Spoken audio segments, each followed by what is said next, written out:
Good evening, folks. Welcome to the July 25th meeting, 2023 of the Northfield Select Board. This meeting will be called to order at this time. First up for scheduled appointments, we have a 6 p.m. with Police Chief John Hall for our mutual aid agreement between other towns. Hello. Hi. Hi. So, looks like we have one for Northfield, Mass. Police Department and the Winchester, New Hampshire Police Department mutual aid agreement. You know, we've seen these a few times over the years. They're a pretty standard thing. Just says what we will do and how the departments will work together in the event that we need a mutual aid response from these departments. So, is there anything in these documents that kind of stood out to you or should be discussed? No, it's a lot of wording just to say that we're going to help our neighbors and our neighbors are going to help us, which is the way that it should be anyways. And the language taken from the Mass Chief of Police Legal Counsel, and there are existing MOUs between towns and other similar situations. So it's not like we're creating anything, we're just utilizing what's already in play, and we know that it holds up to legal standards. So. And the next step after this, by the way, would be Vermont, but I'm starting with New Hampshire. So, because the newest one I could find was from 2005. So just want to make sure it was updated and up to date, so you have that in front of you. And essentially, once I get permission from you, I'll go ahead and sign that. And some select boards do it different. And in Winchester, they only have a lieutenant at this current time, so that I believe the town administrator signed it. But the chiefs of police can sign it on their own, and if you really wanted to sign it, you could also. I'll leave that up to you. And then Hinsdale has signed it, the chief of police, and I will sign it once I get your approval after you've read it and agree with the language. So whose laws do we follow when we work with the department over a border? Do they?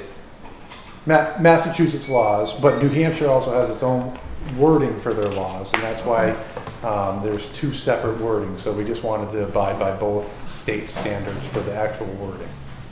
That's why there's two. Winchester took it a step further. They sent it to their own legal counsel, who then they combined the two, but it's basically the same. So one for Winchester and one for Hinsdale at this time. Okay. So what do we have instead of this right now? Is we just have a gentleman's agreement? Yeah, I mean, technically, we're just hoping nothing bad happens. So. The way we've done it before, at least with other towns in Massachusetts, is that when there was not a mutual aid agreement, or maybe when there was, either way, we'd have to go through like Shelburne Control to coordinate giving mutual aid. I don't know if it's like giving permission or something like that. But when we have an agreement that's binding and in place like this, I think it just kind of cuts out the middleman a little bit, and you can just go and respond if there's a necessary call for responding. Yeah, specifically, the agency that needs help asks for help. So we don't self-initiate anything in their community. We're not driving their community, driving around their community, doing any kind of patrols. It's very similar to what we do mutual aid for all the towns surrounding us. Yeah. Except it is over the border, and the idea is that if the worst case scenario ever happened, like we've helped been assisting them since I've been the chief here. We've had a couple break-ins of what's the place called? Chaz, right over the border, and sometimes we're the closest officers that get there. So if they ask us to respond there, and then something really bad happens, and maybe deadly force is used, this would protect us in a situation like that, because we wouldn't want to end up. But I believe, my opinion is that we've been fine, because we always have the good faith that we're just trying to make sure lives are protected. But that being said, this will extra protect us, and this is the way it should be. Next is with Vermont. Vermont's a little more complicated, so I want to get this done first. So Vernon doesn't have a police department, so I will have to approach the town of Vernon and figure out if I got to do an MOU with the Sheriff's Department and Vermont State Police, but I'll take care of that in the next couple of months. Sure. So just one quick question. So if Winchester or Hinsdale needs something, do they call dispatch, and that's how? Yep, or they could call directly. So we have radio frequencies that overlap each other. Oh, right, so. okay. All right. Well, I'm all set for questions or anything like that. I read it. It looked good. Yeah. Pretty standard. I'm glad we're catching up on these. Yeah. Well, I'm gonna have a lot of homework in the future for you, because I'm gonna go through all the policies and procedures too. But I've been saying that for a while now. Yeah.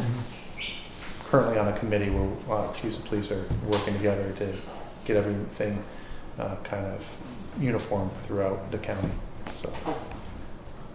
Okay, so, Want me to make a motion? yeah, just when we do it, we'll just do them because they're two separate towns, we'll do two separate motions for them, so. Okay, I make a motion that we authorize John Hall, Police Chief, to sign a mutual aid agreement with the town of Winchester, New Hampshire. I'll second that. Any discussion on that? All in favor? Aye. Aye. And I'll make a motion that we authorize John Hall, Police Chief, to sign a mutual aid agreement with Hinsdale, New Hampshire. Second. Second from B. Any last discussion on that, last words?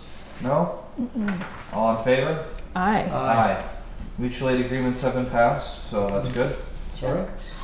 And thank you, and I apologize, I have to leave the school committee is voting on the school resource officer. Yes, And they are. unfortunately, it's tonight during this whole thing, I gotta run real quick. Okay. I'll talk to one of you after to hear what your thoughts on the school resource officer were. Yeah, get out of here. Thank you. Thank you, John.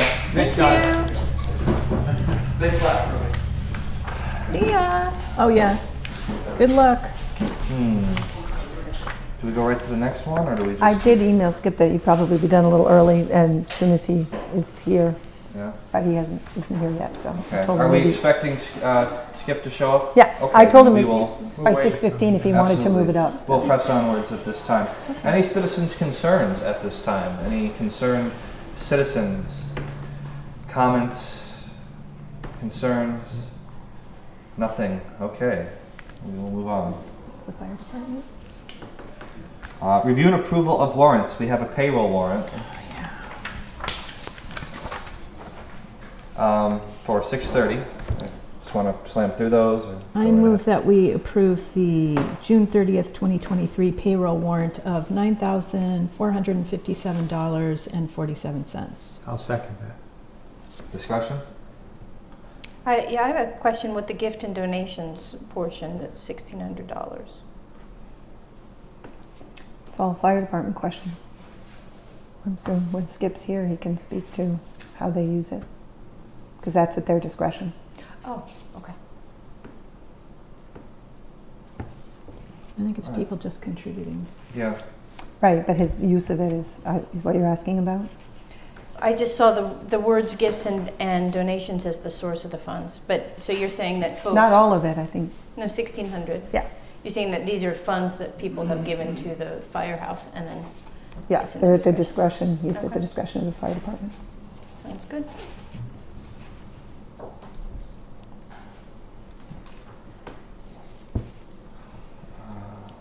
Was a motion made? Yeah. And Is there a second. Yeah. All right. Further discussion? None? Good. All in favor of that one? Aye. Aye. The vendor warrant for 6:30? I move that we approve the June 30th, 2023 vendor warrant of $18,986.41. Second. Second from Bernie. Any discussion? No. No. All in Nothing. favor? Aye. Aye. I move that we approve the July 26th, 2023 payroll warrant of $78,760.57. Second. Discussion? I just noticed it's a little higher. Was it the Medicare or the police or highway wages seemed a little higher? Probably due to the storms. That's what I thought. It's like snow removal in the winter. Okay, I'm all set. All in favor? Aye. The 726 vendor warrant. I move that we approve the July 26, 2023 vendor warrant of $1,195,516.96, noting that it includes the PVRS district assessment, which is just under $1 million, highway bridges and rails, oil and stone, machine repair, health insurance, the NES bathroom, which was just under 60,000, or around 60,000, and the ARPA storefront grant, which was 36.8 thousand. Second. Any discussion on that? Yeah, just a big amount. A lot of things had to get signed off on in this past vendor warrant period. So, sometimes we just see those types of amounts, especially when we have the district assessment for PVRS involved. So, Right. And that's pretty much quarterly or 5 times? It's almost quarterly. There's Almost a couple quarterly. times it's 2 months apart, and then Okay. there's a couple times it's Yeah, 3 months okay. apart.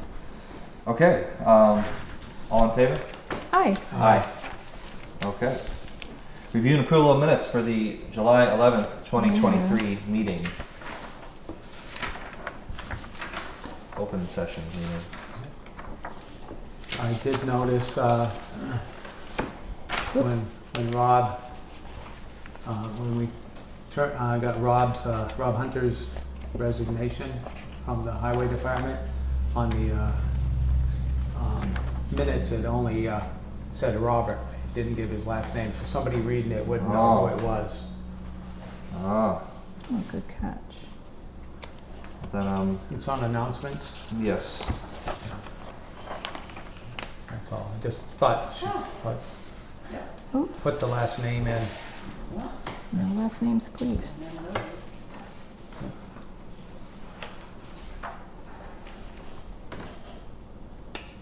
Yeah. Well, that's a good catch. That's the only thing I found. That's good. I didn't even notice that one. Yeah. All right. Anyone want to make a motion on the open session minutes? I move that we approve the July 11th, 2023 minutes. With the amendment. Oh, with the sorry, as amended. As amended. As There we corrected go. and amended, yes. Sorry. Second. Discussion on the? No? All in favor? Aye. Aye. Interim select board meetings.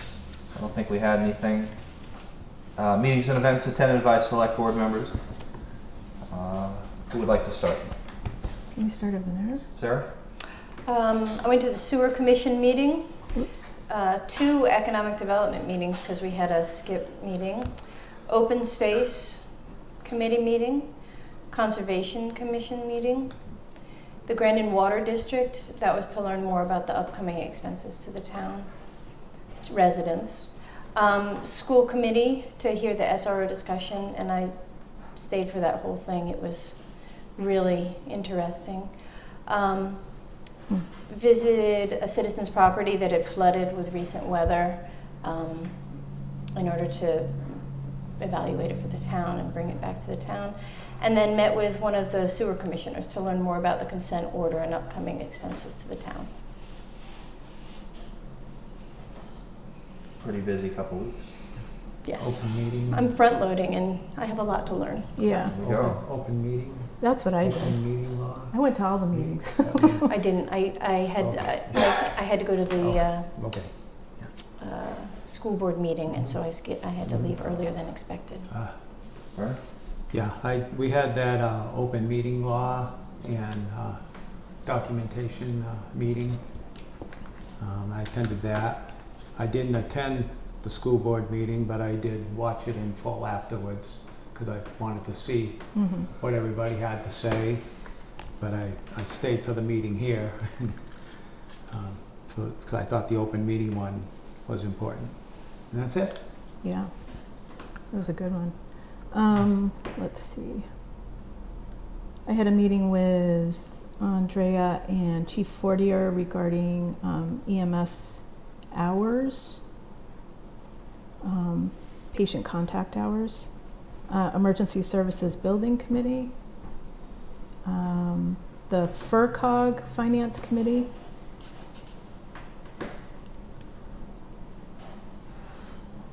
I went to, then we had a FERCog council meeting, which was the same night as the open meeting law training. So I did both, and I came in halfway through the open meeting law training. And that's it. I had 2 meetings. I had the SRO meeting. I call it the SRO meeting, but it was a school committee meeting, and that was a big portion of the meeting. That was last week, and then which we'll get to in our school resource officer update. And then I had an unexpected meeting. So last week, when we had all the flooding issue, I was just driving around, just trying to see how things were going. I like doing that when we have an active response situation going on in town like that. And so I went up to Gulf Road to just check it out and to just be there as a chair should be, I guess, and just see how things are going. And I just was inspired to help out, or at least try to assist a little bit. So I ended up just getting down in the muck in the trench there and scooping out rocks and all sorts of good stuff with Rob. It was a lot of fun holding him inside the culvert, doing a little bit of grunting and pulling out the rocks and all the branches. So I always wanted to help out highway like that and the fire department. Fabulous coordination as usual. Excellent. With our departments working together and trucks being used. The big fire truck has this fantastic pump machine that shoots the water across the mountain. And we tried keeping up with the Yes. flow because Tom had to create a temporary dam because of where the water was flowing. So he had to put a dam up, and then we had to find the source of where the culvert was plugged, and we didn't want to nick the culvert or hurt it, so we had to dig a while and find the plug, and we eventually got it. It took a couple hours, but yeah, it was good fun. I know. Well, Tom told me it's not fun to him because he does it all the time, but I liked it. I thought it was interesting.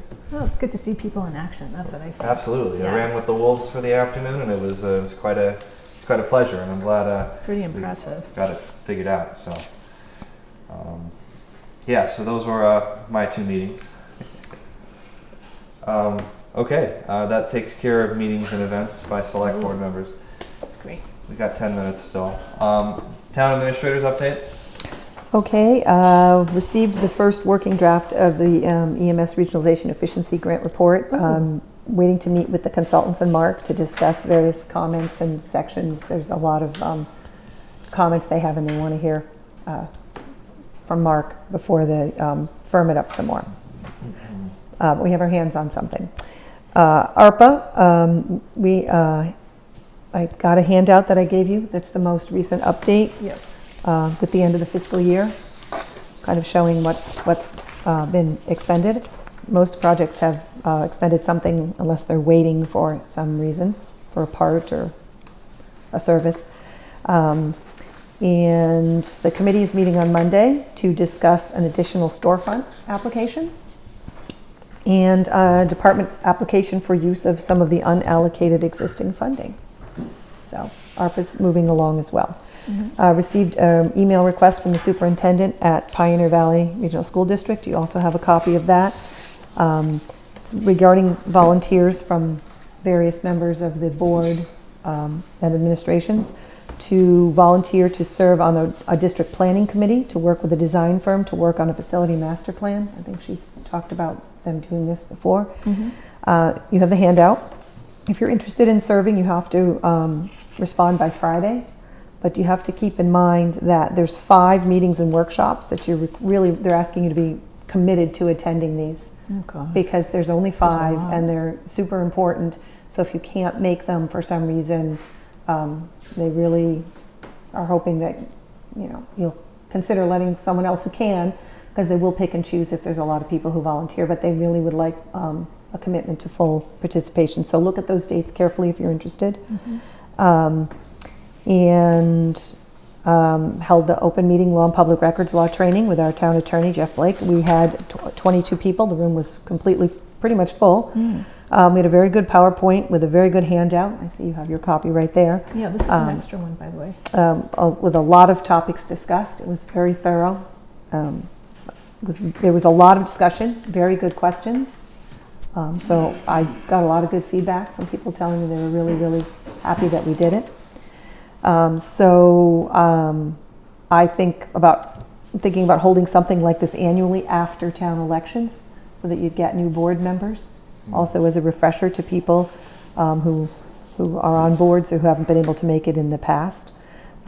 makes some sense to do it for new people, because it's not intuitive to people who've never worked with government.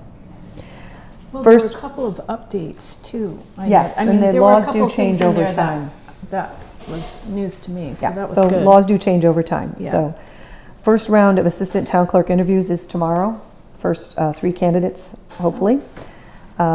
Finishing up review of all the new and updated job descriptions. That's what I'm working on, because we've created some, we've updated a whole lot, so that I can update and create, in some cases, create new performance evaluations for the different positions. So, because I do the performance evaluation directly based on the job description, anything we've updated, I have to update, and anything we've created new, I have to create new. So I'm hoping to get those in order and have them out hopefully next month, get those circulated to the departments.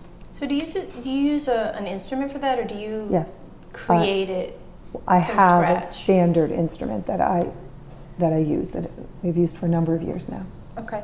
And that's used for everybody, including yourself? Yes, you'll receive them as well. Okay. So that hopefully will be going out.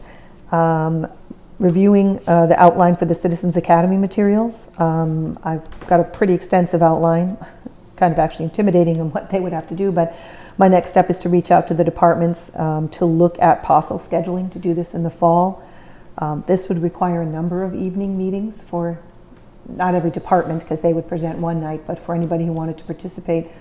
We'll keep looking at the structure, but it would probably require 4 or 5 evenings, probably in consecutive weeks, if someone wanted to come to. But that's just The a fall. rough draft, right? Right, but When I read over it, it's not conducive to teaching. It's more an outline of information. I thought correct, so it- that the departments would know what they should be putting together, and I would work with each department person to put together some kind of PowerPoint based on what they wanted to talk about. But I was going for the gist of what every department does, and then they will be able to put together their presentation. I think it might be useful to have it as a unit study more, like what everybody needs to know about elections, or what everybody needs to know, because that's the way that people are going to use it, right? People need hooks to hang their information on. And so people are going to have this body of information that they want to know about an election, or about public services, or about whatever, rather than this is all this one department and this is all this one department, because separating out the one department leaves facts kind of hanging in the air with nothing to hook them onto. So I suggest that we look at it as a teaching more specifically from a teacher's perspective, because I think that's essentially what we're doing. We're wanting to teach rather than just pile on information. Well, if we want to talk about it, we can't do it really in this forum, because it's really just on an update, but certainly feel free to send me any suggestion that you have, because Yeah.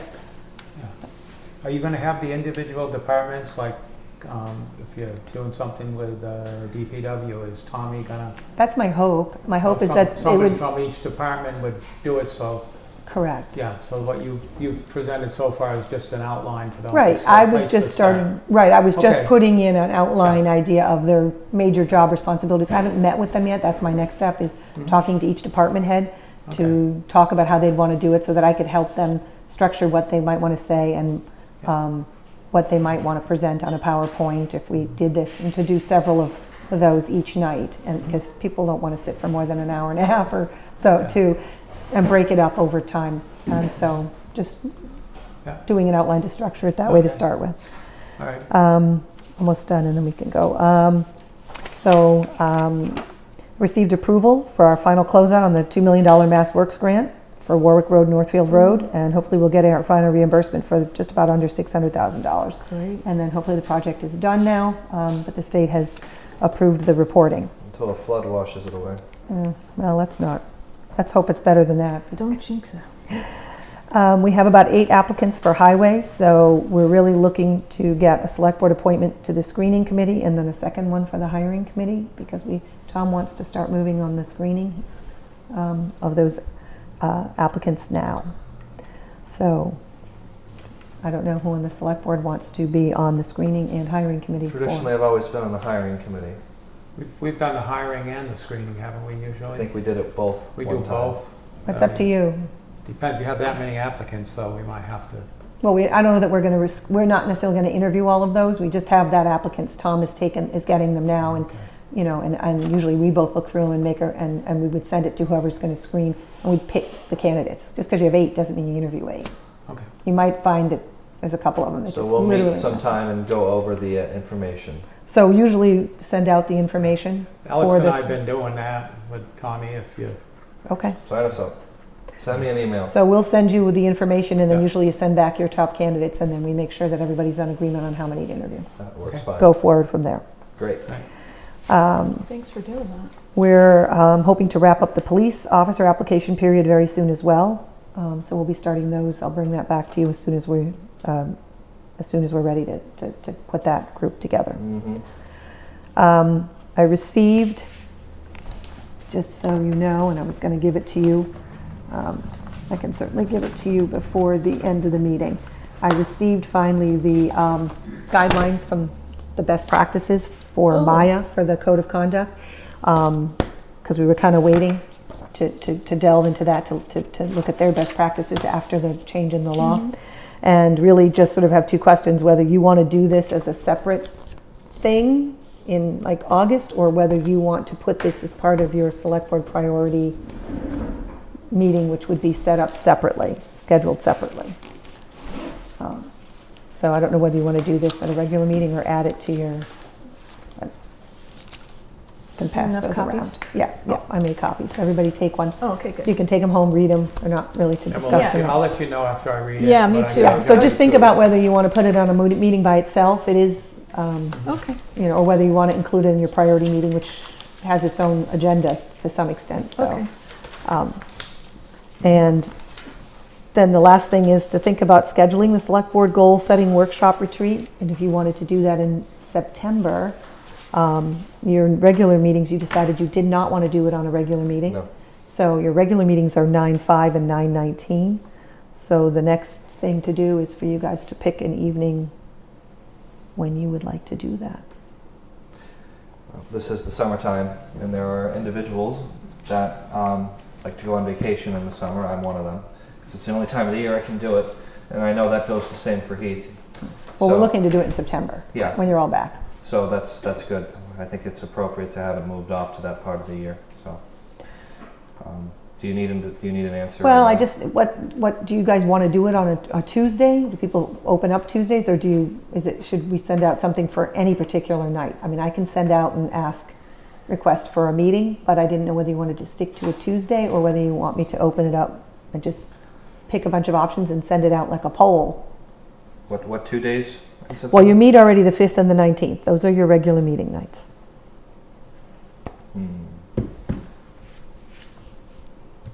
So, You feel the agenda's too packed to?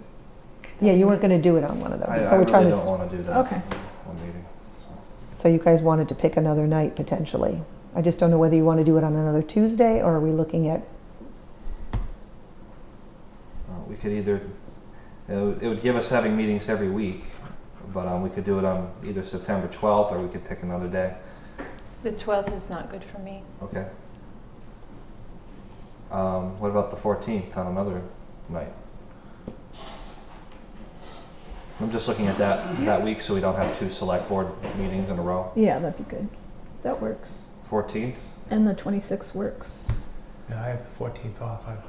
Yeah. well, I can send it out to Heath to confirm and see if the 14th works, and then if Okay. it works for everybody. If not, the 26th will be fine as well. Yep. Mondays are good too, Yeah. unless it conflicts with finance committee.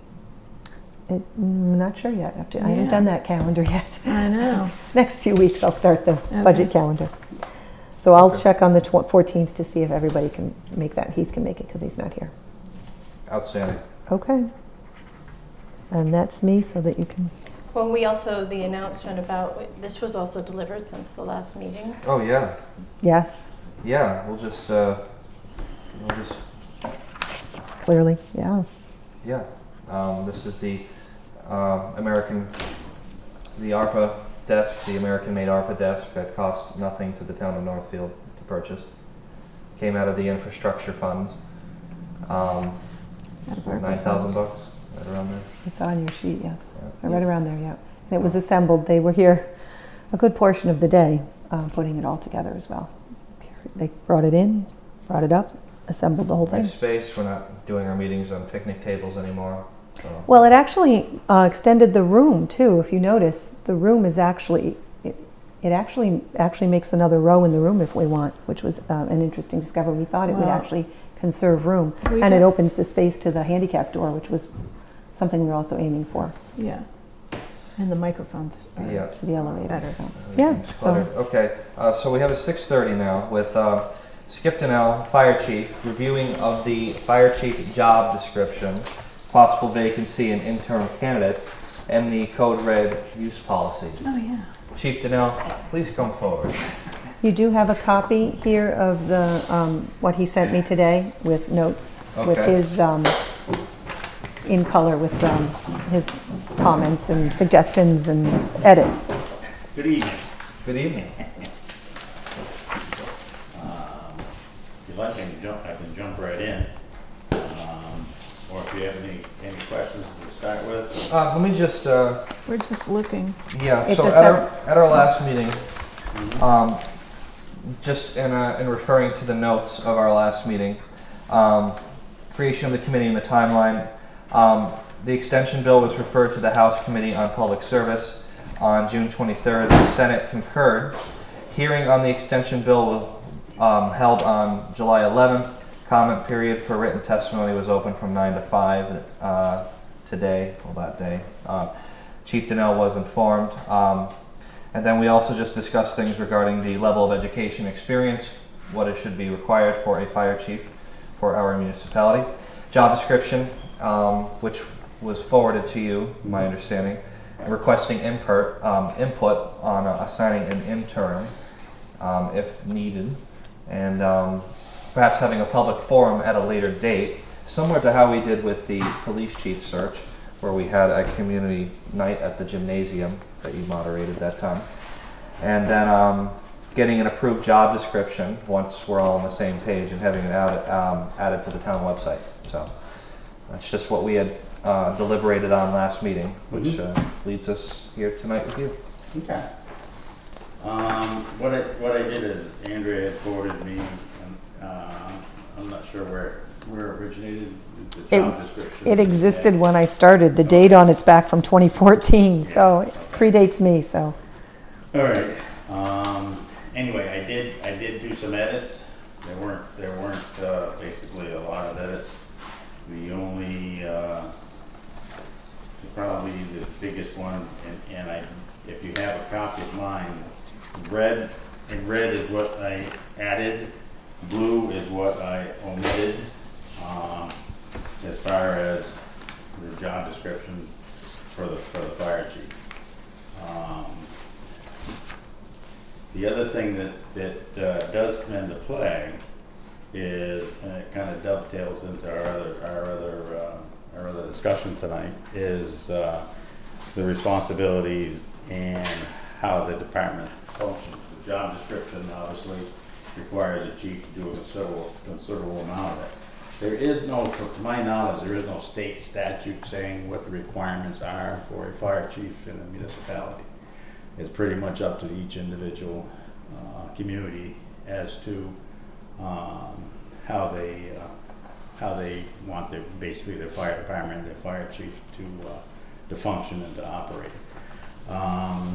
We have, I just wanted to brought copies for everybody. I think you might still have yours, Alex. And I know he had his when he came to meet with the members of the department.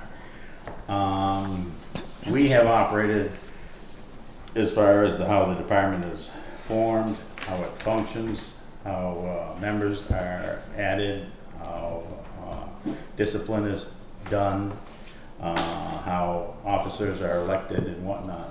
And we've always done it by the bylaws, which were adopted by the town before my time, back in 1942. So this job description kind of dovetails into how the department is formed and how we're organized and how we function. So I'd like to make sure that everybody's got a copy of these.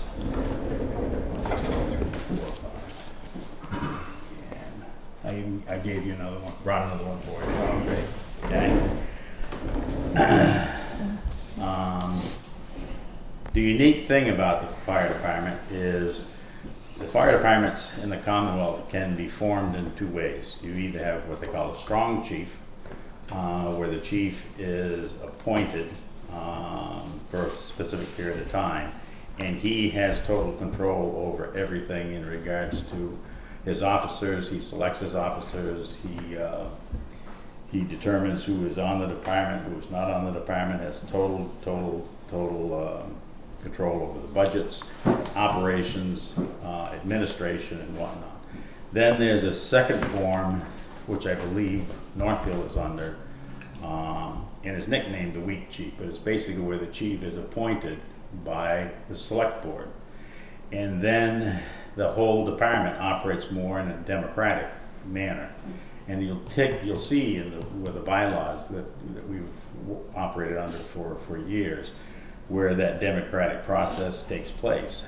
The department elects their officers, chief, assistant chief, captain, 3 lieutenants, secretary, treasurer, annually. And that slate of officers is obviously presented to the select board, and the select board usually appoints those as a department has chosen. The rest of the operation, all the bills get processed by the full membership, and everybody has a vote on it. Training is decided, and policies and procedures are discussed and decided on unanimously from all the members.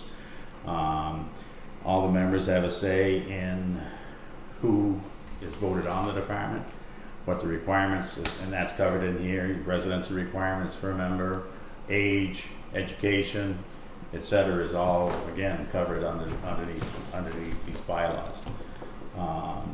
So it kind of dovetails into both. What we have done in the past is anytime there has been if there's a new proposed member, they have to go through a 12-week training program with us. They are evaluated and assessed by the officers, and then it's actually a vote of the department that puts them on as far as a member. Then I bring them before the board, introduce them, and then they're appointed at that point. So it's a democratic process through the operation of the fire department, and then it's appointed by the administration here. So I'd like to just quickly go over the question that's coming up, or that Andrea asked me to present to the membership, as far as when my extension is coming up. It ends mid-August, and if there is a need for an interim chief.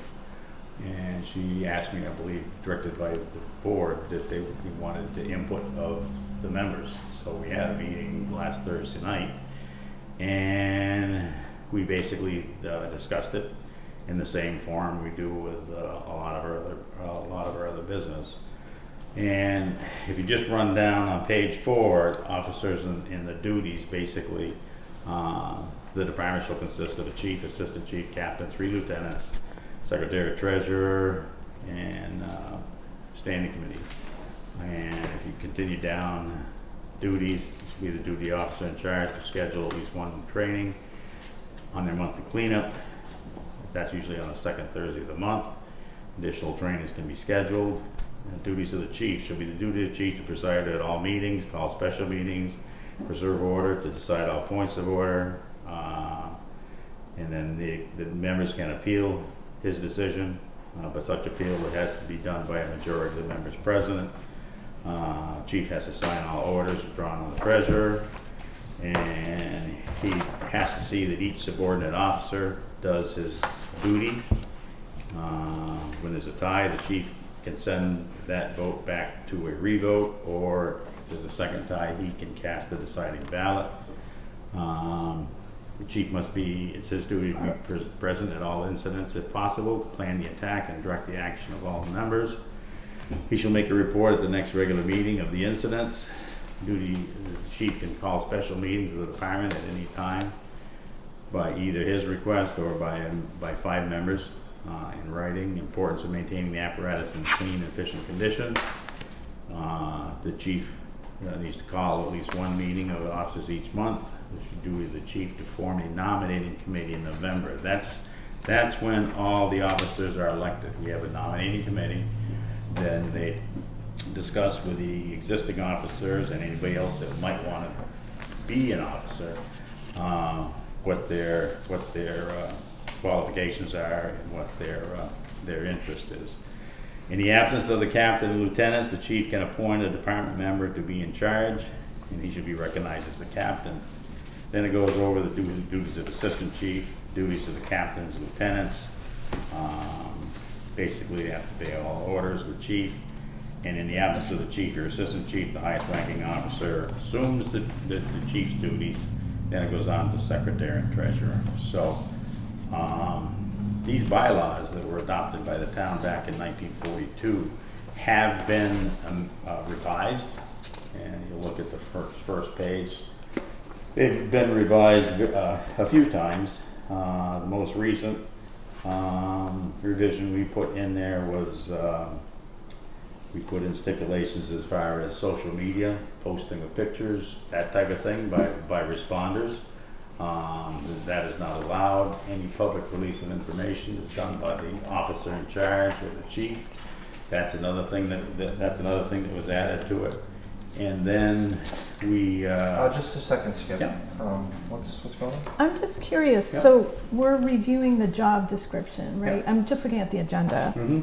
and this is the first I'm seeing this. So are we walking through this to I'm just kind of giving you just an overview.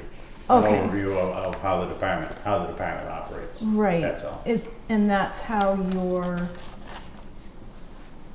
that applies to the fire chief job description, or we're diving down on? Well, on it dovetails into the. I just like to read things Yeah. before the Oh, meeting, so, yeah. yes, it dovetails into it.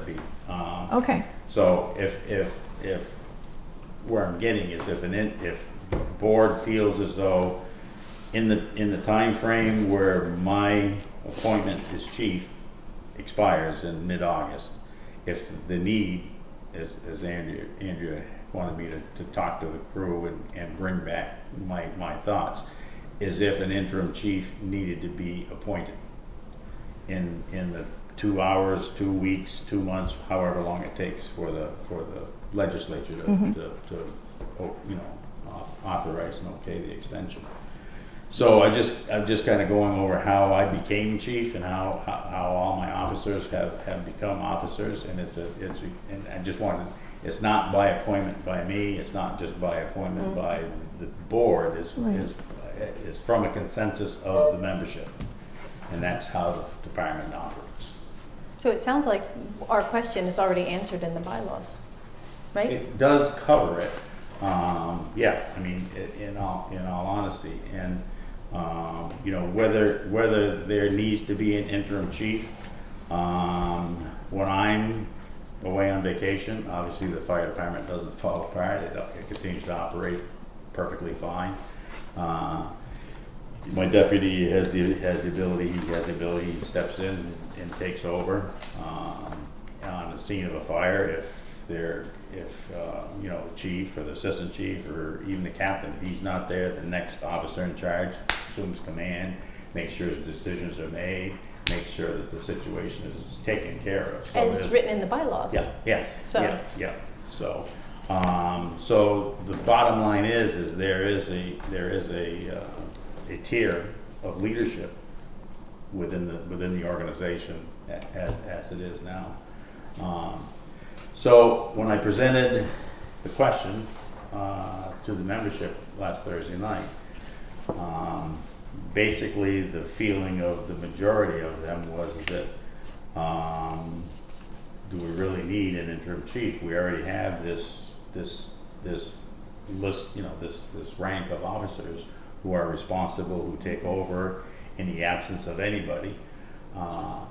And even when I was laid up with my health issues last year, there was a 12-week period that I wasn't cleared to respond as chief again, and basically it fell back on the organization and the responsibility of those subordinate officers to carry out the duties. So we've done in-person, interdepartmental interns before with our police department. Mhm.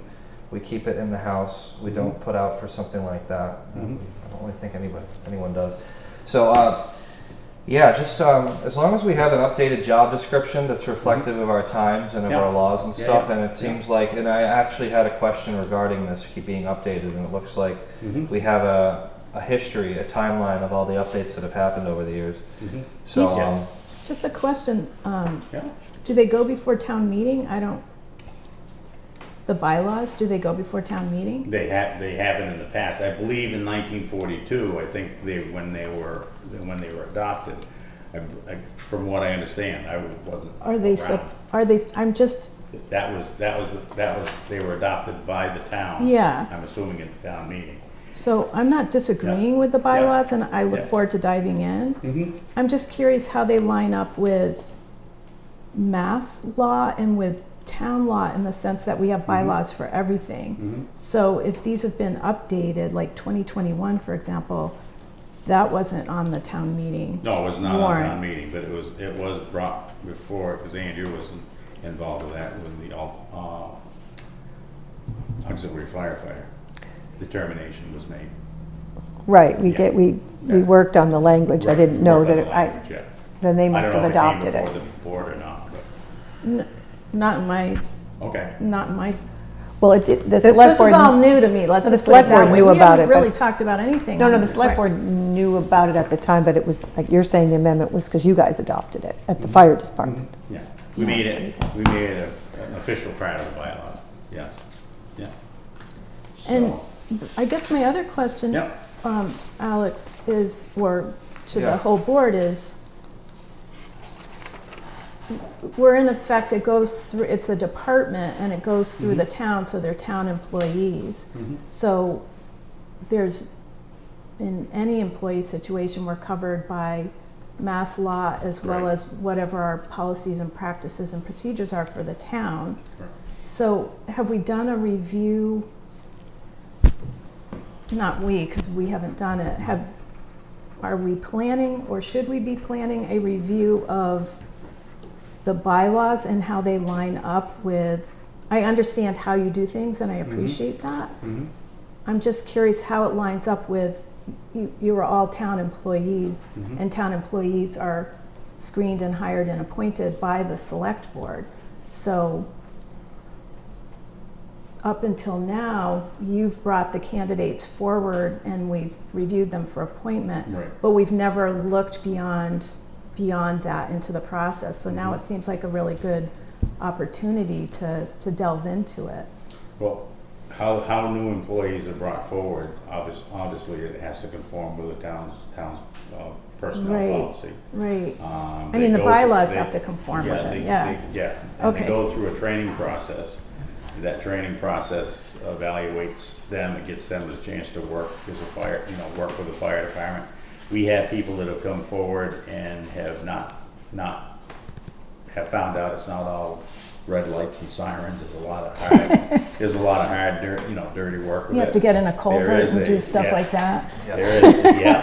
There is a time commitment, as far as what the fire department requires you to do to be a member.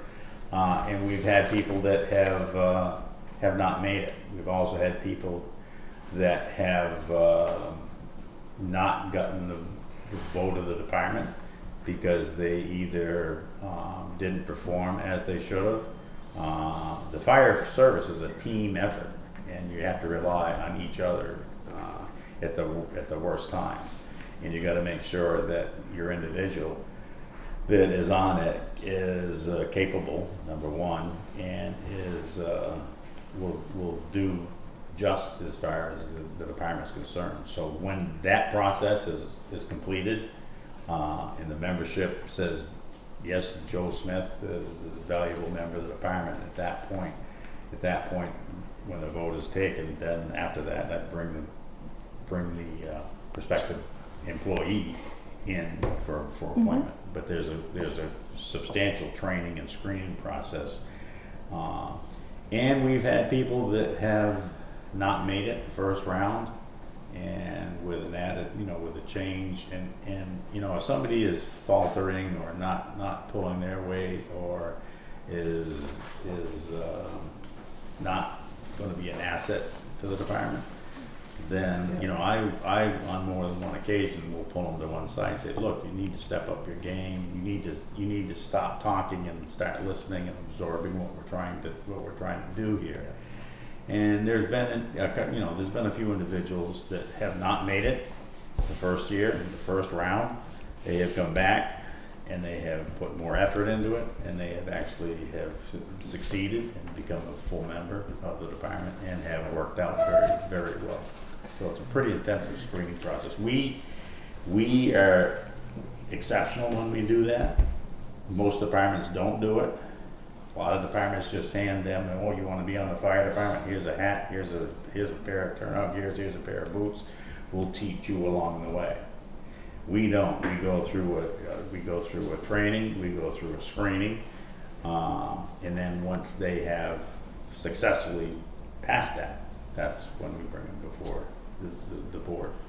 So I just want to make sure that we have a hiring process that is going to work for us and naturally and primarily factors in the members of the fire department, because you guys know what's best for your department. I just want to make sure, as I've said many times before, that we're following the law and that we're making sure we're consistent in our policies from department to department. I'm not a fire department person. It's not my area of expertise, but as a select board member, we always have the final say over when it comes to the appointment of department heads and town employees. That's just how the law works. Yep. So as long as we're on the same page with the reviewing of this job description and the support of upcoming interim candidates, I don't really know what else we have to talk about. I mean, are we good with this? Or is there something more that we have to go into? Well, one, we haven't reviewed the bylaws, so now they're being inserted into the description. Two, you're saying you don't want to appoint an interim chief? I don't think, with the officers that you currently have, I don't think there's a need to appoint an interim chief. Because Well, let me just say this. I'm not looking at it from a fire standpoint, I'm looking at it from a town employee standpoint. So who's the head of the department if you're not there? Why wouldn't we it would be appoint? the deputy chief, or if he's not there, it would be the captain. It would. For personnel and budget matters? Yeah. Yes. And the deputy chief would be David Quinn. It's David. Yeah. Yeah. So can he respond to calls and stuff? I thought there was a thing where he's an auxiliary member now. Yeah. He's an auxiliary member, but he still responds. He still responds to calls. My only question here is, he suffers from the same limitation you do, Skip, in terms of being the chief of the department. I don't think legally he can be the chief of the department because of the age issue. So and, if not that's David, then the next individual would be the captain. And who would that be? That is Mike Quinn. Okay. He has 30 years experience on the department. He's been a line officer for 17 years. So. So why wouldn't you appoint him as an interim then? Or why wouldn't you request for us to? Yeah. I mean, if the board, From a departmental, not from a fire standpoint, from a departmental. well, it has to be both, though. Correct. And I'm talking about the departmental side, and you're talking about the fire side. Well, I'm talking so to about speak. I'm talking about both, because if I'm not chief, I can't present the bills. I can't represent the department if the board has questions or whatever. As far as that's concerned. So from a legal standpoint, that decision, if you need an interim, is obviously the select board's decision. Yeah.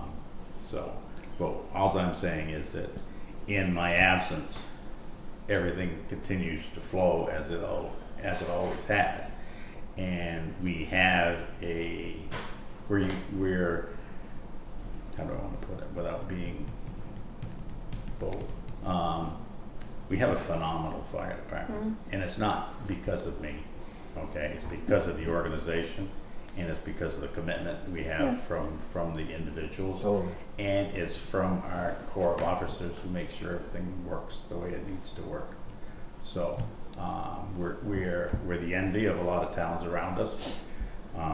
We are 28 strong right at the moment, and you know, the bottom line is we can. And again, I'm probably leaning more on the fire aspect of it, but that's the priority. That's why we're here. That's what we do. You know, we can clear an engine fully staffed usually in less than 5 minutes during the day, and evenings it's even better. We had the last structure fire that we had up on Pine Street. We cleared 2 engines and a ladder truck fully staffed in under 6 minutes, which is phenomenal. And once we get there, we know what to do. We know how to handle it. And I don't, nor do my other officers give individual orders to individuals. Everybody has trained together. They know what's expected of them. It just happens, and it's unique. But like I said, it's a team effort. It's totally team effort. So just to run down, my David has got the same tenure as I do, obviously. Mike has got 30 years on the department, 17 years as an officer. Lieutenant Hunter has 21 years on the department, 10 years as a line officer. Jeff Grover is 25 years on the department, 11 as an officer. And Scott Milton has 24 years on the department, and he has served as lieutenant now for 4 years. I've got some members who have been past officers, lieutenants, that no longer serve as an officer for one reason or another. They stepped down because of the responsibility and the requirements and their duties. And Fred Fuller is one, Steve Mulch is another, and Jay Nelson is a third that I came up with. So I have a question for you. Yes, Sarah. Actually, 2 questions. Yeah. The first one is specifically about what we're talking about. When you were reading aloud, you read a portion that addressed this question. Can you direct us to the page? I think it was page 4. Started on page 4.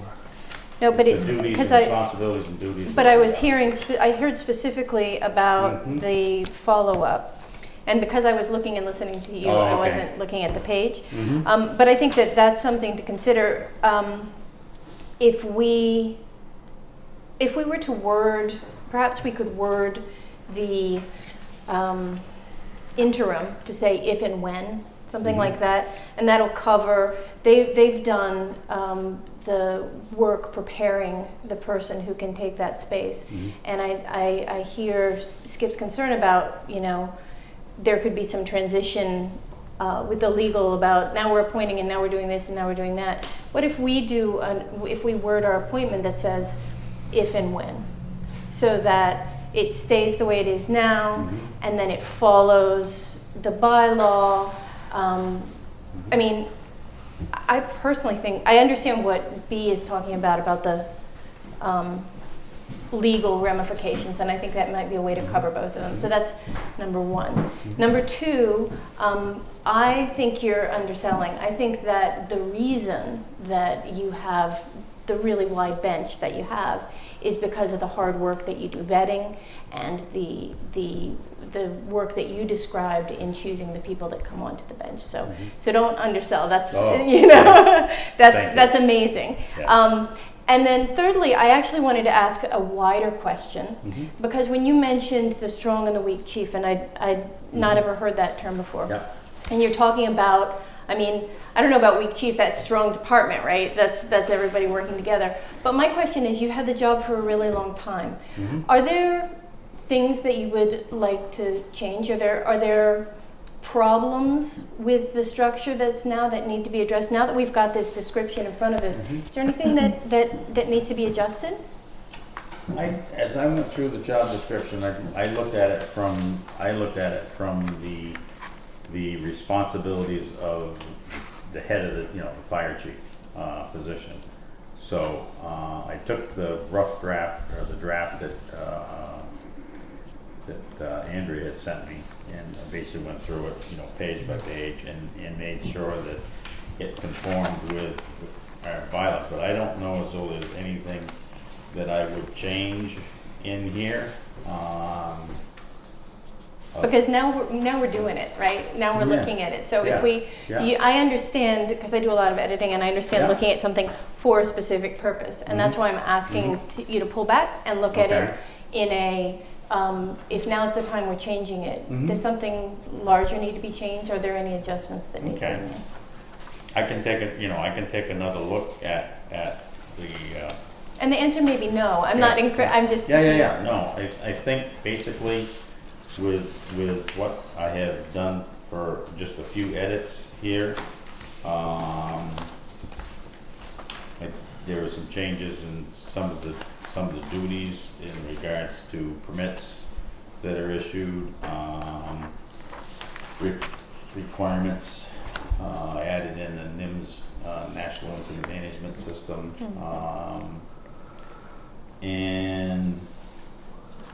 but I can look at it in a more general global format sense. and get back to you. Because if Yeah, B's talking about wanting to evaluate Yeah. the bylaws specifically, Yeah. I mean, if we're gonna look at it all, let's all look. Mhm.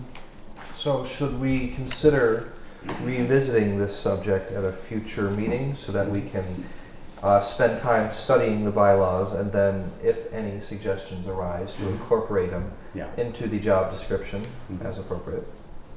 Is that something that I'm getting Yeah. an okay on? Yeah.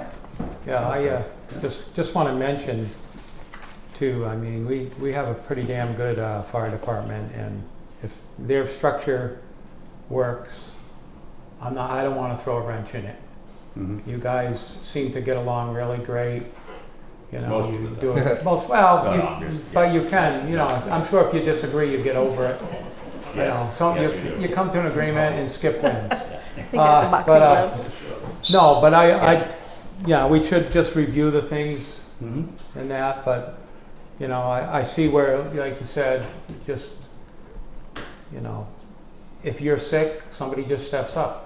The next person in line steps up. We have it structured, Mhm. so we don't have to worry about that permanent interim or appointing a new chief Mhm. or anything like that until we hear from the legislature, Right.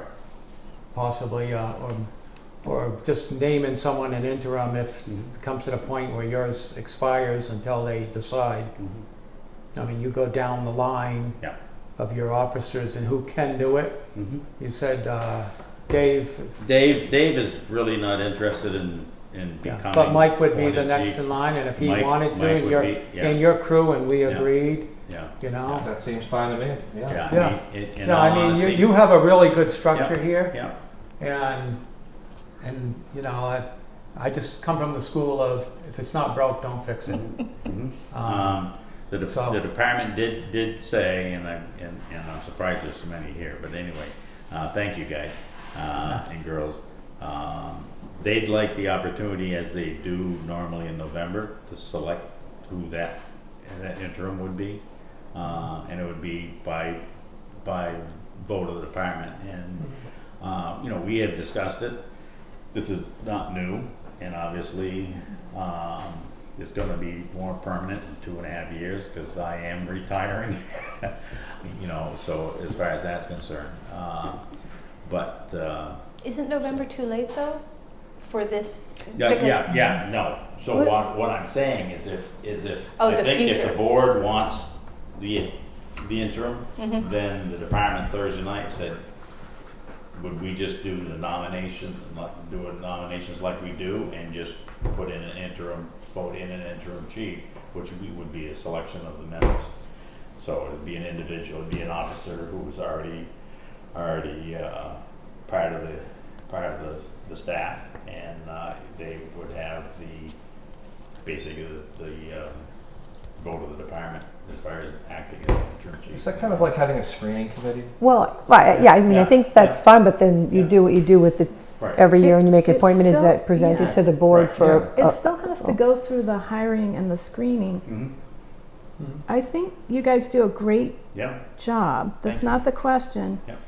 For me, Mhm. my questions are around, since it's been decades possibly since the select board has even engaged with the fire department, is let's just make sure that we've got it covered from the departmental, the employee, the town standpoint.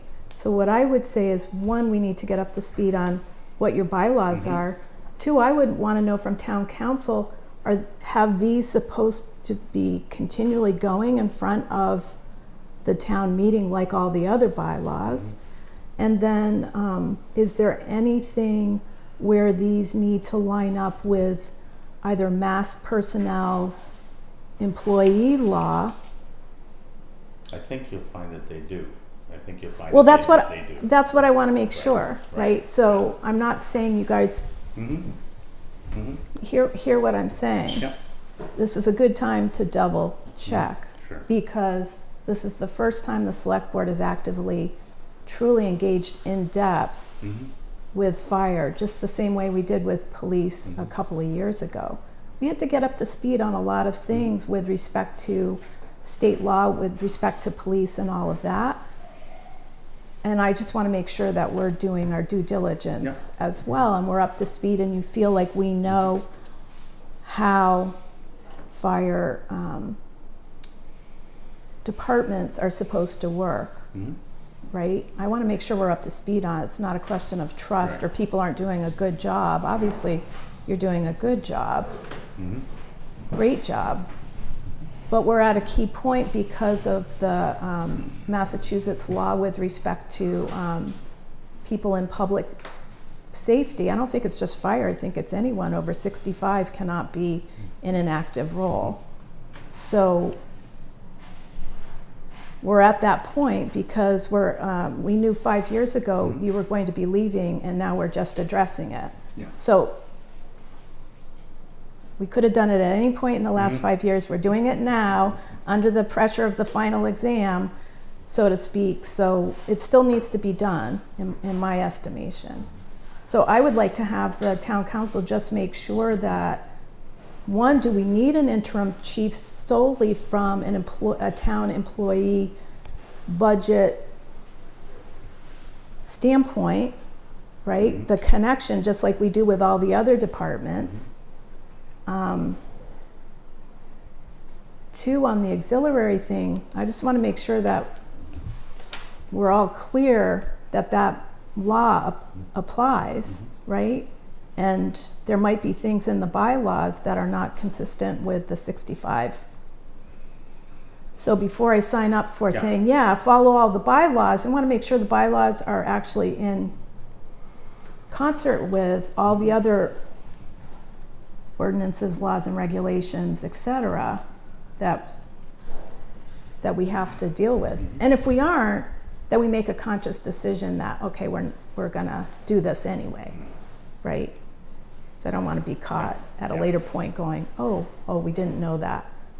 Mhm. So that's what I would recommend. I'm looking forward to going through the bylaws. Thanks for bringing them. Yes.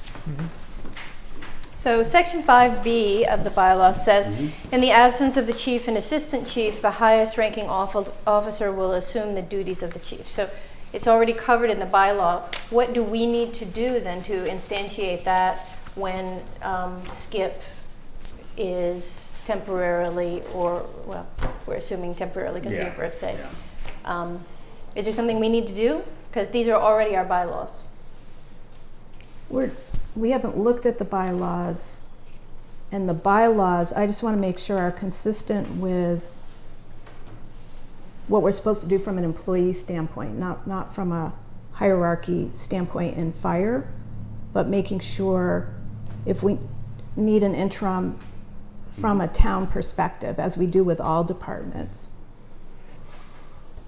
All right, so we'll give the document to Jeff Blake then. Yeah, I mean, we could always do what we did with the police chief interim. We Yeah. opened it up to the that wasn't a the problem. rank and file of police Yeah. officers, and you know, the only one that was really interested was Alex Projkop, and Yeah. we appointed him interim and Mhm. until we hired John. Right. And Okay. Yeah, I don't see it really. you know, Yeah. it's really, you different. know, we've set the precedence that we're gonna name an interim from within.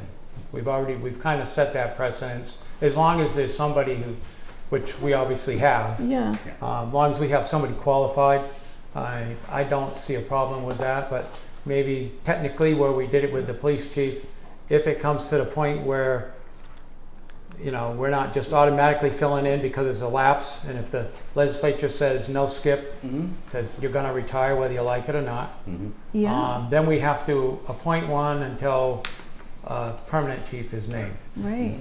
So it's really pretty simple. Yeah. Okay. Yeah. Okay. I don't see it as a big problem. So, to clarify, we've got before us these bylaws. Right now, it's what, and for the past, it's what the department's been running on. So I don't see an issue. I understand that you're gonna check with the town council, but it says very clearly, in the absence of the chief and assistant chief, the highest ranking officer will assume the duties of the chief. Now, when we're not talking absence and we are talking totally different interim, that's a different thing. But I think that this small increment is covered by our bylaws. Yeah. Am I incorrect? No. The way I'm looking not. at it is they've been using these bylaws, they have been questioned, it's been working. Yeah, have the lawyer look at it, but So there's a difference between when he's absent and having an interim person before we select a new chief. Right now, we're talking about, hopefully, a Yeah. short absence. Yeah. So that's covered Mhm. under the bylaws that we've been working with and living with. So I understand that there's a difference in a long-term interim, but in a brief absence, it's covered. It's covered from a fire standpoint, for sure. It's covered from a town standpoint. This is how we've been living. These bylaws are how it's been running all this time. I know that. We've never looked at the bylaws before, and the two questions that I had were, do the bylaws need to go before town meeting, as all the other bylaws do?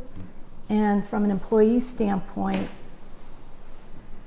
nothing to do with fire, do we need to appoint an interim? And the bylaws have been before town meeting. You're talking about the addenda, right? Because they were adopted Yeah. in 1942. Right, So but- we need to now carry the addenda forward. Well, I think because You they were would up- adopted in 1942, I think that's part of the reason that B is at least saying we should have them looked at because it's been a very long time. They should just be compliant with Mass General Law. Yeah. And there may be nothing. There may be Yeah. no There might be nothing. compliance. It may I'm be not nothing. saying there is, I'm just saying double check it, like we did with police, Okay. just so, to make sure we're covered. Yeah, so I think we know where we're going at this point. I think it's pretty obvious where we stand. So let's just do that, and let's just bring it back at the next meeting once we've had the appropriate parties look at it.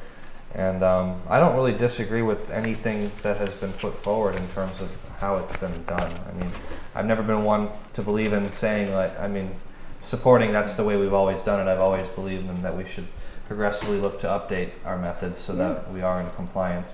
But so yeah, I mean, I really haven't had a strong opinion about how we move forward with this. I've kind of just been having, when we met with you that day at the fire department, that we should just, have you guys take the lead on it, and that we are kind of like an oversight, but a last say. And with these bylaws and stuff, it's kind of like side homework. It's not like, I don't see it making or breaking what we're going to do. I just want to make sure that, My point is, we don't know. we don't. We can speculate all night long and we don't know. So it's worth a double check, just like we do with everything else. It's no reflection on I the understand. quality of service or the length of time that you've been doing it or the fantastic way in which you do it. That's not my point.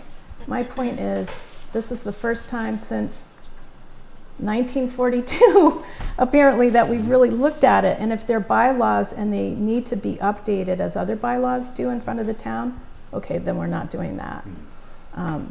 If we need to be somehow compliant with Mass General Law or employee law or what our practices have been from an Right. employee standpoint, that's all I'm saying is a double check on that. Yeah, I That's all understand. I'm saying. I understand. It's not mutually exclusive from everything else that's been said. Okay. So at this time, I'd like to move on to the Code Red policy. Oh, yeah. And so we got a few other topics here that we have to get to. Yeah. So.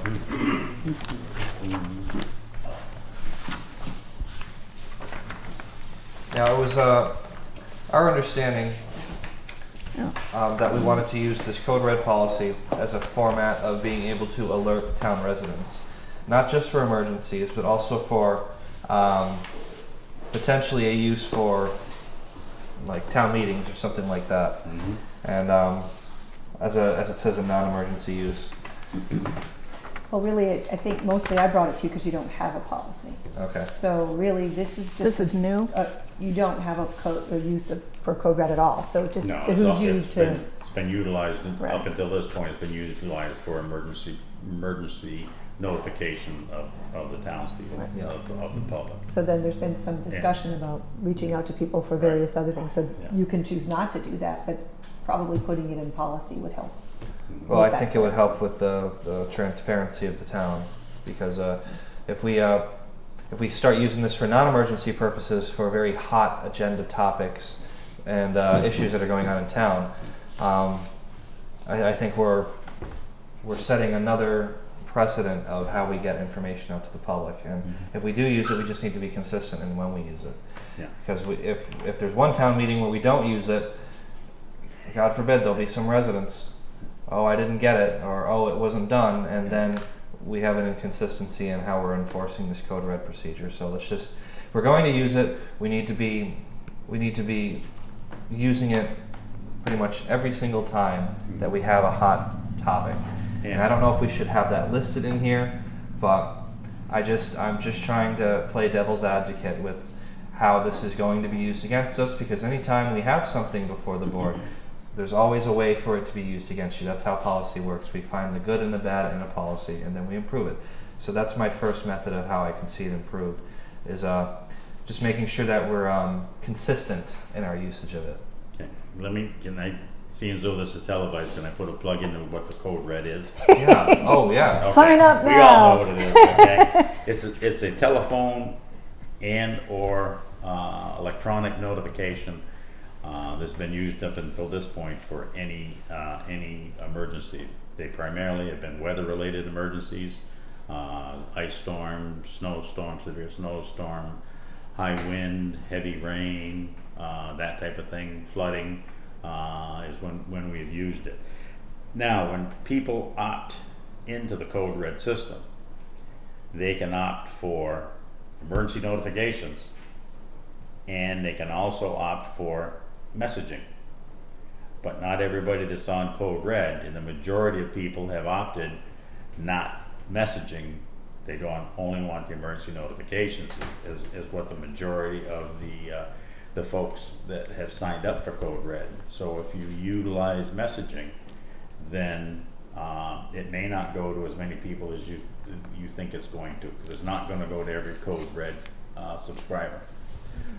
So that and if you want to change that, then we should go back through everybody who has signed up to make sure that they understand that we're going to start to use the Code Red system for messaging, non-emergency messaging. So that's a clarification that would have to take place. So that's, I mean, and the other thing in this policy, I don't think it was done on purpose, but emergency use, the fire chief was omitted. No, You should it says be emergency management director, You so I should- just put the two I know, together. I got two hats there, but in case those hats separate, the fire chief should also be there, as well as the chief of police and town administrator. I have mixed feelings. The code red system works well, generally when we've had an emergency. I am very methodical in how I put the message out there. A lot of people say that it's comforting to hear that what's going on and that things are being taken care of, or whatever. I just, I think if you're going to use a non-emergency use of it, it doesn't downplay what the code red is for, but it does, it depends on what would you consider a non-emergency notifications. Is it stuff like, an upcoming town meeting where it's really imperative that people be there? Could it be dump hours have changed? Well, I'm just saying, when you start talking non-emergency messaging going out to the townspeople, you have to set some parameters as far as what and how you're going to utilize it. Yeah. So the code red system would need to be upgraded. Anybody that's not on code red, you really should be on code red. You can get a message from an official. Right now, as far as an emergency situation in Northfield, you can get it by text, you can get it by email, you can get it by your home phone. All you have to do is sign up for it, and we'll enroll you in the code red system. Where do you sign up? The link is on the front page of the website. Yeah, link is on the front page, and we have forms downstairs for it. So So what if we and were if to? you change, if you've changed your cell phone provider since you signed up for it, you have to let us know that, because we have to make a change in the system. So it is a good system as far as getting the message out to folks Okay. when there's something. Yes, sir. What if we were to rebrand the messaging and just call it vote announcements? There's 3 or 4 really. We have the town meeting, we have a special town meeting, we have elections, and those are the things that people are saying, I wish I knew.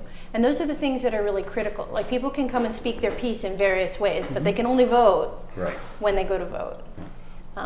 So that would be something you folks would want to decide as far as. Can you change the labeling? Like, it's messaging. I think you can call it anything. People don't see that. I see. So it's really up to you. Yeah. I mean, I think that was the whole idea of doing this, is saying it's an emergency system. Non-emergency use is really for you guys to decide. The idea behind it would be really anything has to be approved by the select board. For any non-emergency use, no one can use it unless it's pre-approved. Then the note here is, do you want to pre-approve it for town meetings and town elections automatically? I You would. could deal with each one of them, or you could just say that's the non-use that we're permitting, the non-emergency use that we're permitting. Anything else would have to come to the select. Well, that's what I said earlier, that we should have some type of a list so that we're consistent in our approach with this outreach technique of listing what exactly it will be used for. Right, and that's what this policy's doing. It's telling you, here's the emergency listings and here's the non-emergency. And right now, the way this is written is only if you adopt it that way. It's only town meetings or town elections. Otherwise, any other non-emergency use would have to come for you for an absolute vote. Yeah. Anyway. I don't know that we should put, elections are important. Clearly, I think so. But I don't know that that would qualify as an emergency. I don't want to dilute our emergency. But I think if we put out a communication and got folks out there talking about the vote announcements, that we could use that, we could delineate the messaging for vote announcements or whatever items I don't think we should use it for hot topics. I think we should really only use it for times when citizens, that's their chance to vote. But that's my opinion.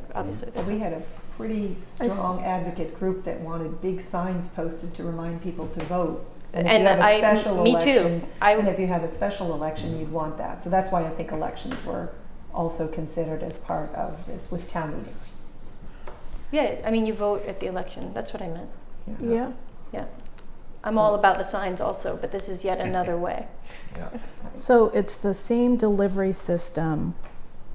We're putting together a policy that has emergency versus non-emergency. Non-emergency right now says it would have to be decided by the select board unless we say up front that we want to use it for town meetings, right?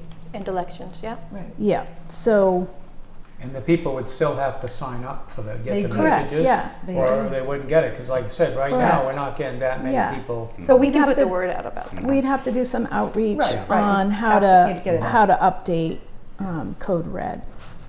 But, And then yeah. there does remain a question, how early and how often? How much lead time before an election? How many times we would send it out? Or would we send it out the day of also?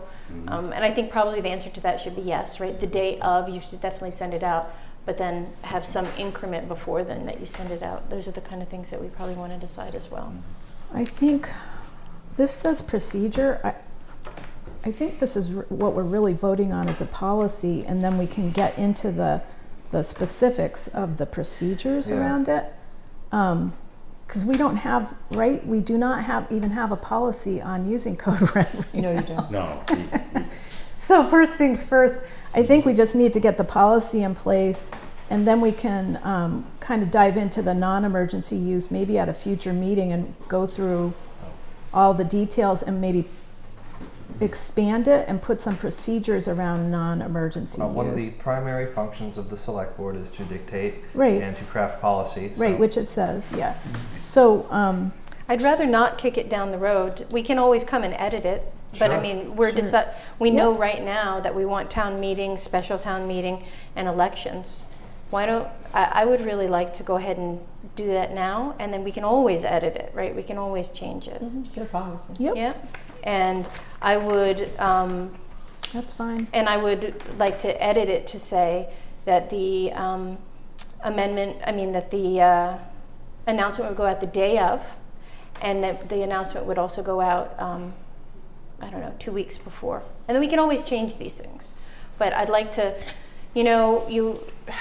you open some, I don't know, this is me and my homey analogies, but if you open the mail and then you put it down to sort later, then it's dividing the task into two separate tasks. Let's just deal with it now. Get a public comment? I don't usually take public comment when we're in session. That was a citizen's comments earlier. So do you want to revisit this at a next topic, at a next meeting? Or? I'm fine with putting in town meetings. I think we'll need to get into the procedures, though, of when the warrant is actually approved, then it gets posted, like it gets posted on the website, and the emergency notification goes out, et cetera, that it's all kind of tied together. So I agree I'm with all that. for notifying about town meetings. And the elections. Okay, so other than that, everybody likes this pretty much? So we're going to set aside the No, specifics of the time, but we're Yeah. right now going to vote on including. Yeah, some non-emergency use for So town next time meetings, it special becomes town meetings. applicable, I can bring it back and you guys can. make Yeah. a decision. Yeah, Let's 'Cause- put it in place now, and we can No, revisit it. I and meant the edit it. procedure part. Yeah. When it approaches some applicable. well, the first time we do it, we're gonna have to Make a walk through it decision, right. anyway, so, Yeah. yeah. Can I just ask a question about emergency, though? When we had the emergency last winter, and you came to my house and I had to sign the emergency notification, this says that emergency notification for life-threatening emergencies can be made by the EMD, the police chief, the town administrator, or the chair of the select We're board. gonna add fire chief. and fire chief. And fire chief, yes. Fire chief / EMD. Yeah. But we had to sign, I'm just wondering, What you signed as a chair of the select Yeah. board was a town declared that we were State in of a state of emergency. right. Okay. And you're sending out an email informing everybody else of the activation. I'm just wondering if Yeah. normally what you do in an emergency is you call everyone and try and reach them to let them. So any of these people, in the past, it's just been you. It was by myself, it was, Rob Layton had the capability to do it. I don't ever remember hearing our police Yeah. one. Yeah. All I remember is your voice. Usually when we had a natural disaster going on, Yeah. I would, obviously, you know, police and fire dovetail, we work together on whatever the situation is, and then if it continues to get worse, then we would, you know, say, look, let's do a code red announcement. Okay. This is closed, whatever, Gulf Road is no longer, whatever it is, and then, he would just say, can you take care of it? Cause he never wanted to be the spokesman on it, so. The voice. Yeah. So, and what I generally used the code red for was to announce what was going on. And, you know, in the past, sometimes we've opened the town hall as a warming center, we've done that kind of thing. And when the emergency is over, I also announced that, you know, we are going back to normal hours, you know, the fire department's no longer gonna be staffed, cause we do that as well during a storm. That we're going back to normal operation, just so people know it's over. Yeah. So, Okay. Okay, I think we're good. Yeah, I think we're good. So this is the way I'm reading it, so that poor Sandra can take the minutes here. We want to do the non-emergency emergency use the way it's written, including the parentheses, not the question, do you want this? So it would include notification for all town meetings and elections has been approved by the select board as a non-emergency use of this system. So that would become part of the policy. Yes. Yes. Policy, And, okay. and edit And the and fire put add chief. fire chief. Well, and also, because it has to do with emergency, I mean, I think the fire chief or EMD is going to continue to make all the emergency announcements. I think what we need to add here is when department requires an emergency notification for life-threatening emergencies, the activation may be made by the emergency management director, police chief, fire chief. I think town administrator or chair of the select board would be approved for non-emergency use. So in other words, when he's not going to want to make the election ones. So usually it would be me, or I'd make the town clerk do it generally, for the non-emergency. And Oh, not good. for the emergency? No, right, it's usually not me. I'm not going to make the emergency. I'm going to leave that with EMD, fire chief, maybe police Okay. chief. If for some Police chief, reason there's it's good to have a backup. So a for- two-tier. yeah. But then make it so that the non-emergency activation may be made by the This is town your fire administrator. chief. Remember to vote. That way we can just do the election and town meeting ones. Great. That's- So, I would like to make a motion to adopt these code red notification procedures as amended. Policy. Policy, yeah. Policy. Policy. It says procedure, you Yeah, mean we- policy. Policy. That's a And you guys can policy. come back to do procedures when you decide. As amended. Okay, that's good. So motion's on the floor there. Second. Oh, I think Bernie got it. Yeah, Oh, darn. that's fine. As long as we vote. Any additional discussion on the motion? Seeing none, we'll take a vote. All in favor? Aye. Aye. None opposed. That's good. Okay, it's all done. Okay. Cool. Very good. I think we're all set for now. Okay. Thank you for your All right. time. Yeah. Bravo. That was a good catch-up, Skip. Yeah. My pleasure. Now, we have an important notion of business now, the school resource officer update. Did you want to come forward, John, or Yeah, it wasn't on it, but because it was supposed to be in the other meeting, but can I join? you're the police chief? Okay, thank you. No, we have it on our agenda. It's We on put our it agenda. later in the agenda, school resource officer. Oh, good. We have it on here. So, So, hoping the timing would be, Yeah. so. just wait a second for the background noise.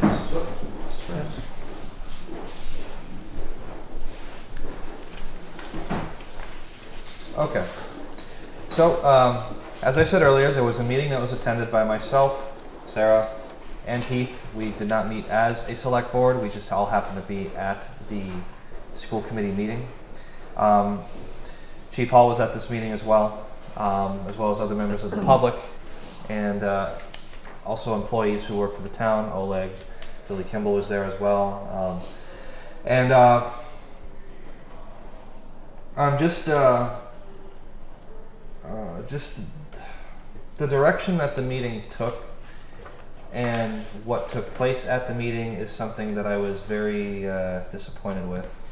There's no way of hiding it. This is the situation that we're dealing with. They didn't take a vote at the last meeting. It was then their justification for not taking a vote is that the school resource officer agenda topic, it was written as approval of the school resource officer position, but it didn't have the word vote in parentheses or something. I guess that makes a difference on whether you vote on something, but we never do that. So, but that's just how they do things. So it wasn't.